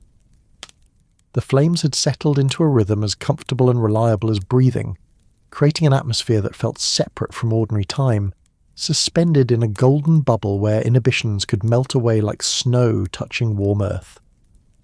Outside, the storm continued its patient work of transformation, snow falling steadily against their windows with a persistence that promised to leave their familiar world completely changed by morning. The sound created a sense of being wrapped in winter's own embrace, protected not just by their cottage's walls, but by the season's determination to create spaces where families could draw closer together, where the enforced intimacy of shared shelter might bloom into the chosen intimacy of truly knowing and being known by one another. Hannah had retreated to her kitchen after finishing her chocolate and expressing quiet appreciation for their literary evening, leaving the March women to explore whatever emotional territories might await their exploration. Her absence felt right rather than exclusion, creating the particular quality of privacy that marked their most important family conversations, moments when even the most beloved household members instinctively understood that some discussions required the complete security that came with knowing no outside ears could overhear confessions or witness vulnerabilities. Jo, whose natural honesty made her both the most likely to begin such conversations and the most nervous about their potential consequences, fidgeted with her empty chocolate cup while gathering courage to speak first. The firelight caught the earnest expression that always marked her face when she was wrestling with important thoughts, the particular look that came over her when external considerations fell away in favour of internal truth-telling. "I'll begin, since the idea frightens me most," Jo announced with the characteristic blend of courage and apprehension that marked her approach to challenges both literary and personal. "I've been thinking lately about ambition, about whether wanting things for myself makes me selfish, whether dreaming of recognition and success means I care less about family than I should." Her voice carried the weight of genuine moral struggle, the kind of internal conflict that could only arise in someone whose conscience was actively engaged with questions of right and wrong, whose natural desires bumped up against equally natural concerns about duty and selflessness. The firelight seemed to deepen the shadows on her face as she continued, making her look older, more thoughtful than her usual energetic self. "Sometimes I lie awake at night imagining my stories published and praised, picturing myself as a real author whose work matters to people I've never met," Jo confessed, her hands twisting together in her lap. "But then I wonder if those dreams make me less grateful for what I already have, less present for the people who love me now, less worthy of the family that has always supported my writing, even when it meant ink stains on tablecloths and neglected household duties." The admission hung in the air between them like a bridge waiting to be crossed, offering her family the opportunity to understand struggles they might never have guessed existed beneath Jo's confident exterior. Her fear of selfishness revealed not actual selfishness, but rather the kind of moral sensitivity that ensured her ambitions would always be balanced by consideration for others, her dreams tempered by love for those who had made those dreams possible in the first place. "But Jo," Beth said softly, her voice carrying the particular authority that came with genuine insight rather than mere opinion, "don't you see that wanting to write something meaningful is itself a form of love? You dream of creating stories that will help people understand themselves and each other better, that will bring comfort during difficult times, that will make the world a little brighter and more hopeful. How could such dreams be selfish?" Meg nodded her agreement, her teacher's instincts recognizing the educational value of Jo's moral questioning, even as her sister's heart responded to the vulnerability that made such questioning possible. "Besides, your success would reflect well on all of us, would show the world what our family can produce when love and support are given room to flourish. Your dreams don't separate you from us. They carry part of us with them wherever they might lead." Amy's artistic sensibilities understood Jo's struggle from a slightly different angle, recognizing the universal challenge that faced anyone whose creative ambitions required balancing personal fulfillment with social responsibility. "I think the fact that you worry about selfishness proves you're not actually selfish," she observed, with the wisdom that sometimes emerged from her 16-year-old reflections. "Truly selfish, people don't spend time questioning whether their desires might harm others." Marmee listened to this exchange with the expression that came over her during their most important family conversations, complete attention combined with the patience that allowed each speaker to find her own words rather than rushing to provide immediate comfort or correction. Her years of guiding her daughters through various moral and emotional territories had taught her when to speak and when to simply witness, when to offer guidance and when to trust that they could find their own answers through the process of honest sharing. "The greatest gift you could give us, Joe," Marmee finally said, her voice warm with the conviction that came from deep understanding of her daughter's character, "would be to pursue your dreams with the same integrity you bring to questioning them. The world needs stories written by people who care as much as you do about the difference between right and wrong, who understand that real success must include consideration for others' welfare alongside personal achievement." Joe's eyes filled with tears of relief and gratitude as her family's responses settled into her understanding. Their perspectives helped her recognize that her moral concerns, rather than indicating problems with her ambitions, actually suggested that those ambitions were properly grounded in values that would ensure their eventual pursuit would honor rather than damage the relationships that mattered most to her. Meg's turn to share brought different but equally profound vulnerabilities to their circle of firelight and trust. Her confession emerged slowly, each word carefully chosen as if she were testing the safety of revealing desires she'd barely admitted to herself, dreams that felt both completely natural and somehow disloyal to the family role she had grown into with such apparent contentment. "Dream of having my own home," Meg admitted quietly, her voice barely louder than the fire's gentle crackling. "Not because I'm unhappy here, not because I don't love you all desperately, but because I want to create the kind of warmth and security for my own family that Marmee and Father have created for us. I want to be someone's wife, someone's mother, to build something lasting and beautiful with a partner who chooses me above all others." Her words carried the particular poignancy that marked desires that felt both completely reasonable and impossibly complex in their potential implications. The dream of marriage and motherhood represented the most natural progression imaginable for a young woman of her era and inclinations, yet pursuing that dream would necessarily mean changes that might alter the family dynamics that had provided security and purpose throughout her formative years. "But I worry about leaving you all behind," Meg continued, her voice growing stronger as the relief of honest confession overcame her initial nervousness. "About whether wanting my own family means I value this family less, whether dreaming of independence represents ingratitude for the dependence that has been so comfortable and nurturing. I worry about Amy and Beth growing up without my help, about Jo managing her writing career without someone to remind her about practical considerations, about Marmee carrying all the household responsibilities alone." Her concerns revealed both the depth of her love for her current family and the complexity of growing up in circumstances where individual development and family loyalty seemed to pull in different directions. The modern world would eventually offer more options for women seeking to balance personal fulfillment with family devotion, but for Meg, living in an era when marriage typically meant choosing between birth family and chosen family, such concerns carried particular weight. Amy reached across the space between them to take Meg's hand, her gesture offering comfort that words alone could not provide. "But Meg, don't you see that everything we've learned from you about caring for others will go with you into your own home?" she said earnestly. "You won't be leaving us behind.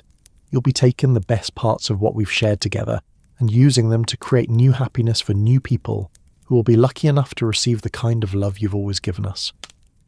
Beth's contribution to supporting Meg's dreams came wrapped in her characteristic gentleness, but carried the force of someone who understood intuitively how love could expand rather than divide when properly nurtured.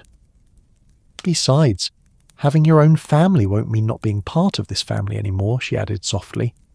"It will just mean our family circle gets larger, including more people who love you and whom we can love too. Children grow up and create new families, but they don't stop being daughters and sisters in the process." Jo's response reflected her writer's understanding of how individual stories could contribute to, rather than compete with, family narratives. "And think of the letters you'll write to us about your domestic adventures," she added with a grin that mixed affection with gentle teasing. "Think of the visits we'll have, the holidays we'll share, the way your children will grow up knowing they have the world's best aunts and grandmother ready to spoil them appropriately." Beth's turn to share brought to their circle the kind of vulnerability that seemed almost too delicate to survive exposure to words, fears, and wishes so tender that speaking them aloud felt like risking their dissolution in the mere act of acknowledgement. Her natural reticence made such sharing particularly difficult, yet the evening's accumulated trust and the fire's hypnotic encouragement seemed to create space where even the most fragile confessions could find safe harbour. "I'm afraid of growing up," Beth whispered, her voice so soft that her family had to lean forward to catch her words. "Not because I don't want to mature or develop, but because I'm afraid that changing will mean losing what we have right now, that becoming different people will make it impossible to share the kind of perfect evening we're having tonight." Her confession touched the heart of a fear that each of them had felt, but none had been brave enough to voice, the concern that time's passage would inevitably erode the bonds that currently felt so strong and essential, that the natural process of individual development would somehow damage the family unity that provided their most reliable source of happiness and security.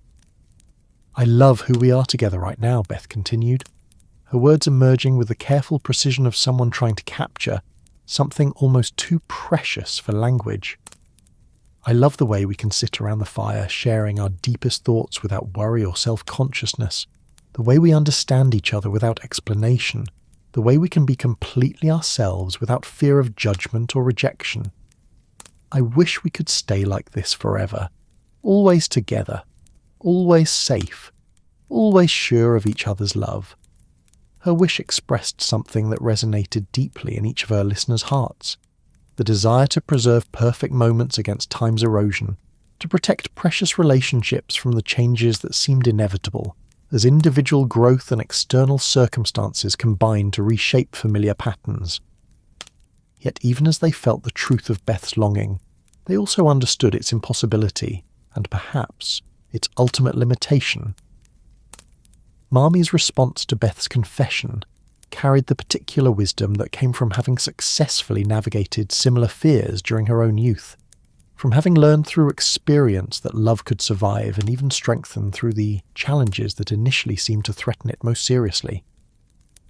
"Oh, my dear Beth," Marmie said gently, her voice warm with understanding and hope in equal measure, "what you're afraid of losing, the love, the understanding, the security of being completely accepted, those things don't disappear when we grow and change.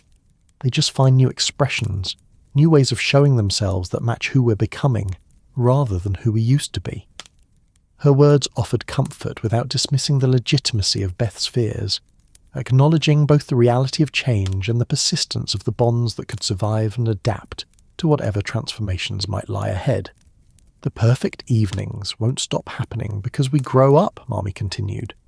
"They'll just happen in different settings, perhaps with additional people, who will become precious to us in new ways, carrying forward the same spirit of love and understanding that makes tonight so magical."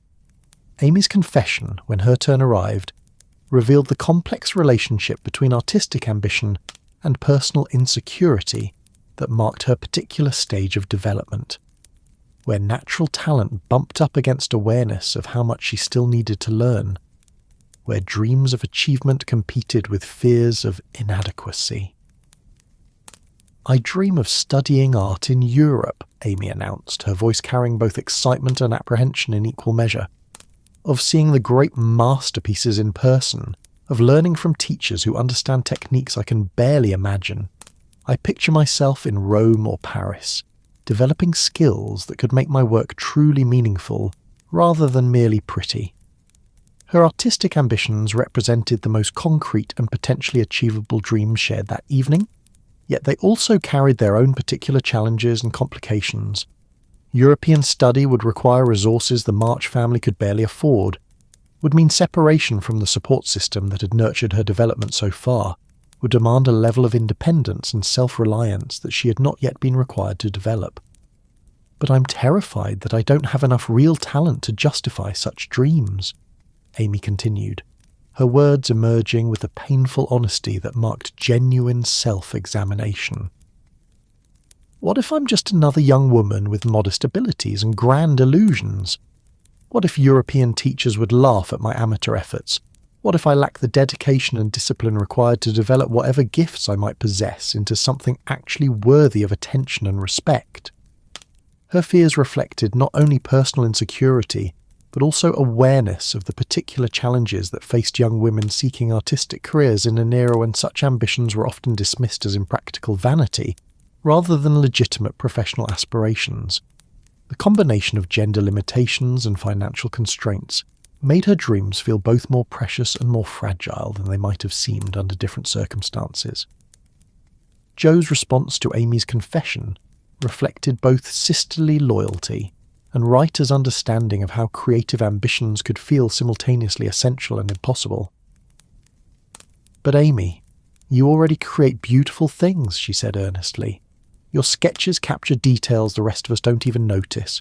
Your watercolours show us familiar scenes in new ways. Talent isn't just about matching established masters. It's about seeing the world through your own eyes and helping others see it that way too." Meg's practical nature led her to focus on the achievable steps that might lead toward Amy's larger goals, rather than dwelling on the obstacles that made those goals seem overwhelming. "Besides, you don't have to accomplish everything at once," she pointed out gently. "You can continue developing your skills here while looking for opportunities to expand your education gradually. Dreams don't have to be achieved immediately to be worth pursuing." Beth's contribution to supporting Amy's artistic ambitions reflected her characteristic ability to recognize connections between different forms of creative expression. "Art is like music in some ways," she observed quietly. "It requires technical skill, but it also requires the courage to express what you really feel and think. You already have that courage. I see it in everything you create. The way you're never content to just copy what others have done, but always trying to add your own vision to whatever you're working on." As their individual confessions settled into the accumulated warmth of shared understanding and mutual support, Marmee offered the kind of wisdom that could only come from someone who had successfully navigated the balance between individual development and family loyalty, who had learned through experience how love could accommodate growth without losing its essential character. "Each of you has dreams that honour both your individual gifts and the values we've tried to cultivate as a family," she said, her voice carrying the authority that came from deep observation and careful thought. Jo's writing aspirations reflect the same moral sensitivity that makes her such a loving sister. Meg's domestic dreams grow from the nurturing instincts that have blessed our household. Beth's wish to preserve our closeness shows the same gentle wisdom that brings peace to everything she touches, and Amy's artistic ambitions demonstrate the same attention to beauty that makes our home lovely despite its modest circumstances. Her observation helped them recognize that their individual dreams, rather than threatening their family bonds, actually represented extensions of the qualities that had been nurtured and celebrated within their family circle. The apparent conflict between personal fulfillment and family loyalty dissolves when viewed through the lens of understanding that healthy families produce individuals whose growth enhances rather than diminishes their capacity for love and service.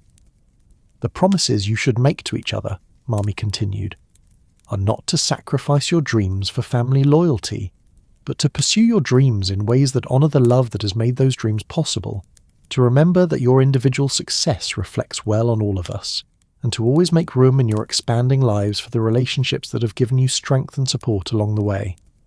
The informal pledges that emerged from this guidance felt both solemn and joyful, expressing commitment to mutual support without demanding individual sacrifice, promising loyalty without requiring stagnation.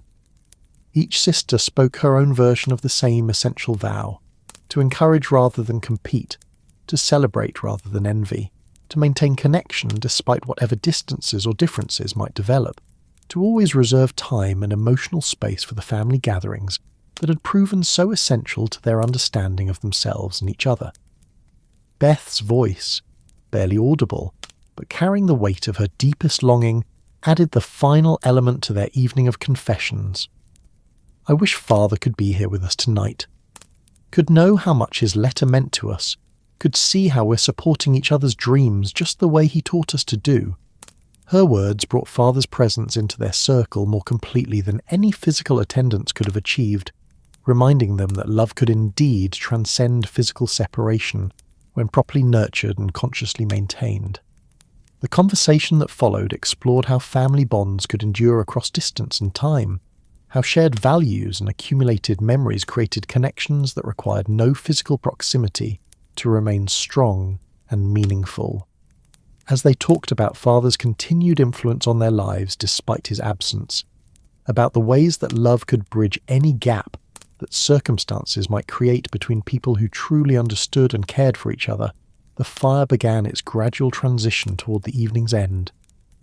The flames settled into the deep glow that marked the approach of bedtime, while outside, the storm that had provided such dramatic accompaniment to their evening's emotional journey began to quiet, leaving behind a world transformed by snow and a family transformed by the kind of honest sharing that deepened bonds while honouring individual dignity.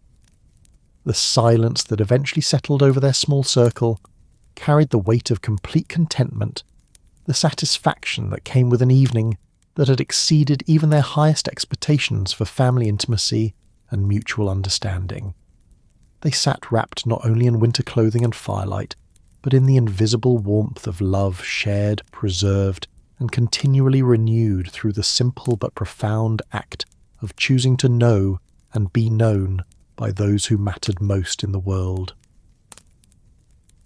As the embers settled into their final glow, casting ruby shadows across the familiar furniture that had witnessed their evening's journey from simple family gathering to profound communion of hearts, none of the March women seemed willing to acknowledge that their magical night was drawing toward its natural close. The fire had reached that stage of gentle dying that marked the approach of bedtime in households governed by the rhythms of candle and coal, yet something about the quality of intimacy they had achieved made the ordinary transition from evening to night feel like a betrayal of the sacred space they had created together. The snow had stopped its persistent dance against their windows sometime during their sharing of dreams and confessions, though none of them could say precisely when winter had decided its work of transformation was complete. Now the world beyond, their frost-traced panes lay hushed and clean, wrapped in white silence that seemed to mirror the profound peace that had settled over their small parlour. The storm's departure left behind not emptiness but fullness, a landscape remade by winter's patient artistry, just as their evening had remade their understanding of what family love could accomplish when given proper time and attention to flourish. The gradual transition toward bedtime began with the kind of reluctant efficiency that marked endings no one really wanted to face. Marmee rose first to bank the fire properly for the night, her movements carrying the practiced grace of someone who had performed this ritual countless times, yet understood that tonight's version held special significance. The coals settled with small whispers and occasional sparks as she arranged them for safe overnight burning, each adjustment creating new patterns of light and shadow that seemed designed to prolong their evening's atmospheric magic. Books were gathered with unusual slowness, pages marked and covers closed with the deliberate care of people trying to extend time through attention to detail. Papers were collected and sorted not with morning efficiency, but with evening reverence, each document handled as if it might contain some fragment of the night's particular enchantment that could be preserved through gentle treatment. Meg's sewing found its way back into her work basket with movements that seemed choreographed for their own beauty, rather than mere practical necessity, her hands lingering over familiar tools as if bidding them temporary farewell. Yet these preparations felt more like ritual than chore, each small task infused with the awareness that they were not simply ending an evening, but concluding something that had achieved the rare status of perfection. The reluctance that slowed their movements spoke not of laziness, but of wisdom, the recognition that such complete harmony of circumstance, mood, and family availability might not align again for months or years, making every additional moment precious enough to deserve full appreciation. Beth moved to the piano with the particular grace that marked her approach to all musical endeavours, understanding without words that their evening required a proper musical benediction before it could release them to ordinary sleep and dreams. Her fingers found the keys as naturally as breath finds lungs, settling into a melody that seemed to emerge from the fire itself, as if the dying flames had whispered their own song of contentment and gratitude into her receptive musician's heart. The music she played held no dramatic flourishes or technical displays, nothing that might jar against the gentle intimacy they had cultivated throughout their shared hours. Instead, her improvised melody seemed to gather all the evening's accumulated emotions: the surprise of father's letter, the vulnerability of shared confessions, the comfort of mutual support, the sweet melancholy that accompanied perfect moments aware of their own transience, and transformed them into sounds that expressed what words alone could never capture. Each note seemed to carry its own small blessing, weaving together the individual threads of their evening's experience into a harmony that represented not just Beth's musical gift, but the larger symphony their family had learned to create through years of practice in the art of loving each other well. The melody rose and fell like gentle breathing, creating spaces of silence that felt as meaningful as the sounds themselves, pauses that allowed each listener to add her own internal harmonies to the music's generous framework. As Beth played, her family found themselves drawn into that particular state of peaceful attention that music could create when it matched perfectly the emotional needs of its audience. Amy closed her eyes and let the sounds wash over her like warm water, feeling the evening's accumulated stress and excitement settle into something approaching serenity. Meg's hands stilled in their gentle tidying as she listened, with the complete focus she usually reserved for her most challenging pupils. Jo felt words stirring in her mind, not urgent demands for immediate capture, but gentle possibilities that might someday become stories worthy of this night's inspiration. Marmee listened with the expression that came over her during their most precious family moments, her face reflecting not just maternal pride in Beth's musical abilities, but deep appreciation for the way her youngest daughter had learned to use her gifts in service of family harmony rather than personal display. The music created a bridge between the evening they were reluctantly releasing and the ordinary days that would follow, offering assurance that the love they had shared tonight could be summoned again whenever life required reminders of what really mattered most. When Beth's melody finally settled into silence, the quiet that followed held none of the awkwardness that sometimes marked the end of performances. Instead, the stillness felt complete, satisfied, like the peace that comes after saying exactly what needed to be said in precisely the right words. The fire's gentle crackling provided the only soundtrack for their shared contemplation, each woman allowing herself a private moment to absorb what the evening had given them and to make internal promises about how they might carry its gifts forward into their individual tomorrows. Amy was the first to break the musical spell, but she did so with characteristic attention to beauty and meaning rather than mere restless energy. Rising from her seat with the fluid grace that marked her approach to all aesthetic endeavours, she retrieved her sketching materials with movements that suggested artistic purpose rather than simple tidying. Her family watched with fond curiosity as she arranged herself where the dying firelight would provide the best illumination for what appeared to be some final creative project inspired by their evening's magic. "I want to capture this," Amy explained softly, her pencil already moving across fresh paper with the confident strokes that marked her growing artistic maturity. "Not for anyone else to see necessarily, but for us to remember, the way we look right now, the way the firelight catches Meg's hair and makes Beth's profile seem carved from marble, the way Jo's eyes hold all the stories she's thinking about writing, the way Marmee sits like a queen whose kingdom happens to be a modest parlour filled with daughters who adore her." Her sketch took shape with remarkable speed and accuracy, each line serving multiple purposes as she worked to capture not just physical likenesses, but the emotional atmosphere that made their arrangement around the dying fire feel significant rather than merely decorative. Amy's artistic eye had learned to see beyond surface appearances to the essential qualities that made scenes worth preserving, and tonight her pencil seemed guided by understanding that went deeper than technical skill alone could provide. As she worked, Amy found herself thinking about all the great artists who had painted family scenes throughout history, wondering whether they had felt the same combination of love and urgency that now drove her own efforts to preserve this particular moment against time's inevitable erosions. Her sketch would never hang in galleries or win academic prizes, but it would serve a purpose that perhaps mattered more, keeping alive the visual memory of how love looked when it had been given perfect conditions to express itself fully. Each sister took her own private moment by the dying fire, understanding without discussion that such endings required individual as well as collective acknowledgement. These were not dramatic farewells, but gentle transitions, opportunities to let the evening's gifts settle fully into memory before releasing them to whatever transformation sleep might bring. Meg stood for a long moment before the hearth, her hands extended toward the warming coals as if trying to absorb not just physical heat, but some essence of the contentment and security their gathering had created. Her thoughts moved between gratitude for the present moment and anticipation of the future challenges and opportunities that awaited her growing independence. The evening had given her not just family support for her dreams, but also a deeper understanding of how individual growth could enhance, rather than threaten the bonds that had nurtured that growth in the first place.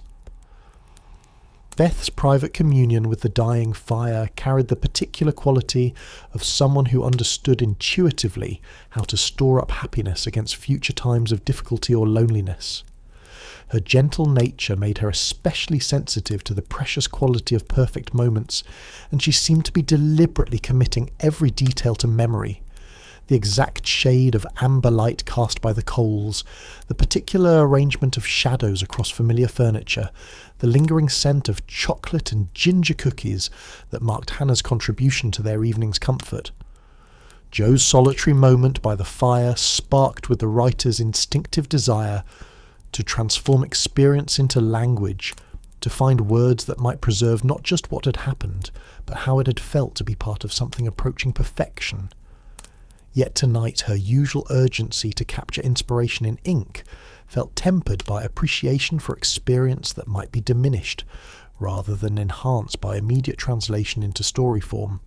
Some treasures required time to settle before they could be safely handled by imagination and craft. Amy's artistic perspective led her to consider the visual elements that had contributed to their evening's particular magic.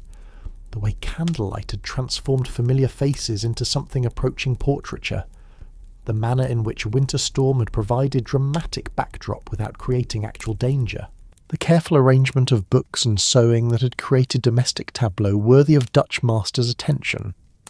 Her final sketch captured not just physical details, but the emotional atmosphere that had made their simple parlour feel like the centre of the universe for these precious hours.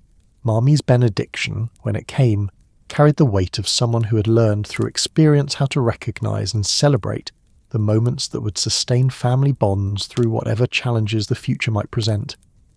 Her words seemed to emerge from the fire itself, warm with understanding and bright with hope for the days and years that would follow this perfect evening.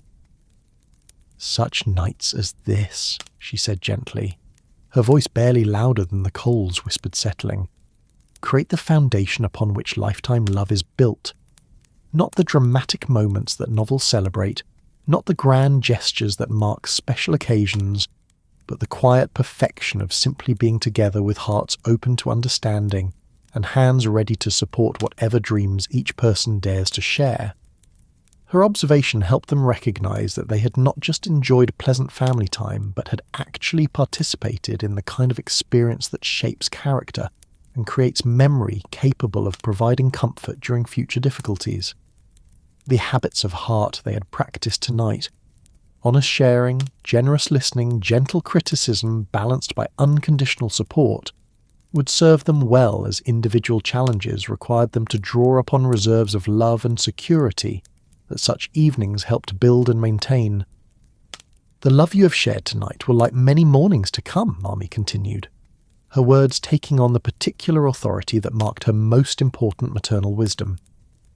"When individual paths lead you in different directions, when external circumstances challenge your confidence or test your resolve, you will be able to return in memory to this evening and remember what it feels like to be completely known and completely loved by people who understand your deepest dreams and support your highest aspirations.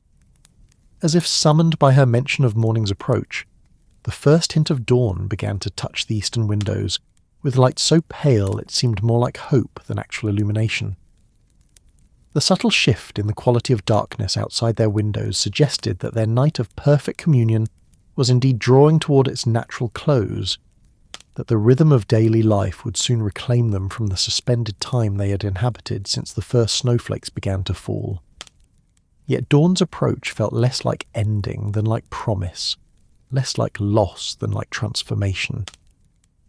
The light that crept across their snow-covered windowsills carried with it assurance that the love they had shared during darkness would not disappear with daylight's return, but would simply find new expressions, new opportunities to support and encourage and celebrate the individual journeys that each sister would pursue with family blessing and support. The final preparations for bed proceeded with movements that seemed choreographed by love itself, each small task performed with the kind of attention usually reserved for sacred rituals. Candles were extinguished with careful breath, their flames disappearing but their warmth lingering in the wax and memory. Chairs were arranged for morning's convenience with the same care that had arranged them for evening's comfort. Books found their proper places on shelves that would hold them safely until next evening's reading might summon them back into service. Amy finished her sketch with a few final strokes that seemed to add not just detail, but blessing to her preservation of their evening's visual beauty. The completed drawing showed 4 young women and their mother arranged around a dying fire, their faces reflecting not just physical appearance, but the spiritual qualities that had made their gathering something approaching a sacred experience. Her artistic eye had captured what posed photographs could never record, the visible evidence of love freely given and gratefully received among people who had learned to see each other clearly and choose each other constantly. As they finally began their reluctant migration towards stairs and bedrooms, each sister paused for one final look at the parlour that had contained their perfect evening. The room seemed to glow with more than just dying embers, as if the love they had shared had somehow become part of its permanent atmosphere. A warmth that would welcome them back whenever future evenings required the particular comfort that only family harmony could provide. Jo, whose writer's instincts made her naturally suited to serve as a witness and recorder, was the last to leave the parlour. She stood for a long moment taking in every detail of the scene their evening had created. The arrangement of furniture that had served as throne and writing desk and music stand, the books that had provided entertainment and wisdom, the sewing basket that had enabled Meg's quiet industry, the piano that had given Beth's gentle spirit voice and song. The dying embers cast their ruby glow across surfaces made precious not by material value, but by their role in containing love's expression. The windows, still traced with frost but now revealing the clean beauty of snow-covered garden and town, reminded Jo that their evening's transformation had paralleled winter's larger work of renewal and cleansing. Both processes, family bonding and seasonal change, required patience, attention, and faith in the power of gradual accumulation to create results more beautiful than any dramatic intervention could achieve. As Jo finally turned away from the fire's dying warmth and followed her family towards sleep and dreams, she carried with her not just memory, but understanding. The evening they were concluding had achieved its perfection not through any single dramatic event, but through the accumulated effect of countless small acts of love and attention. Father's letter had provided surprise and inspiration. Their reading had offered intellectual pleasure. Their sharing of dreams had created intimacy and mutual support.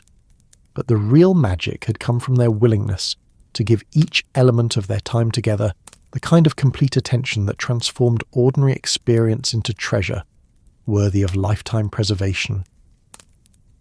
The stairs carried her towards sleep that would be both ending and beginning, toward dreams that would process the evening's gifts into permanent memory, toward morning that would require returning to individual responsibilities and concerns, but would find her strengthened by the renewed understanding of what family love could accomplish when given proper time and space to flourish. Behind her, the parlour settled into peaceful darkness, its mission completed, its blessing given, its promise of future gatherings implicit in every shadow and every familiar shape, that would wait patiently for the next evening when snow might fall and hearts might open to the quiet miracle of simply being together. That's our story tonight. Are you drifting off in the quiet streets of Paris, beneath the glowing skyline of Singapore, the candlelit stillness of Istanbul, or the breeze-kissed coast of Sydney? If this tale brought you calm, like the episode and subscribe for more nights like this. Let the silence hold you. Let your dreams wander. Sleep gently now, wherever you are in this wide and wondrous world.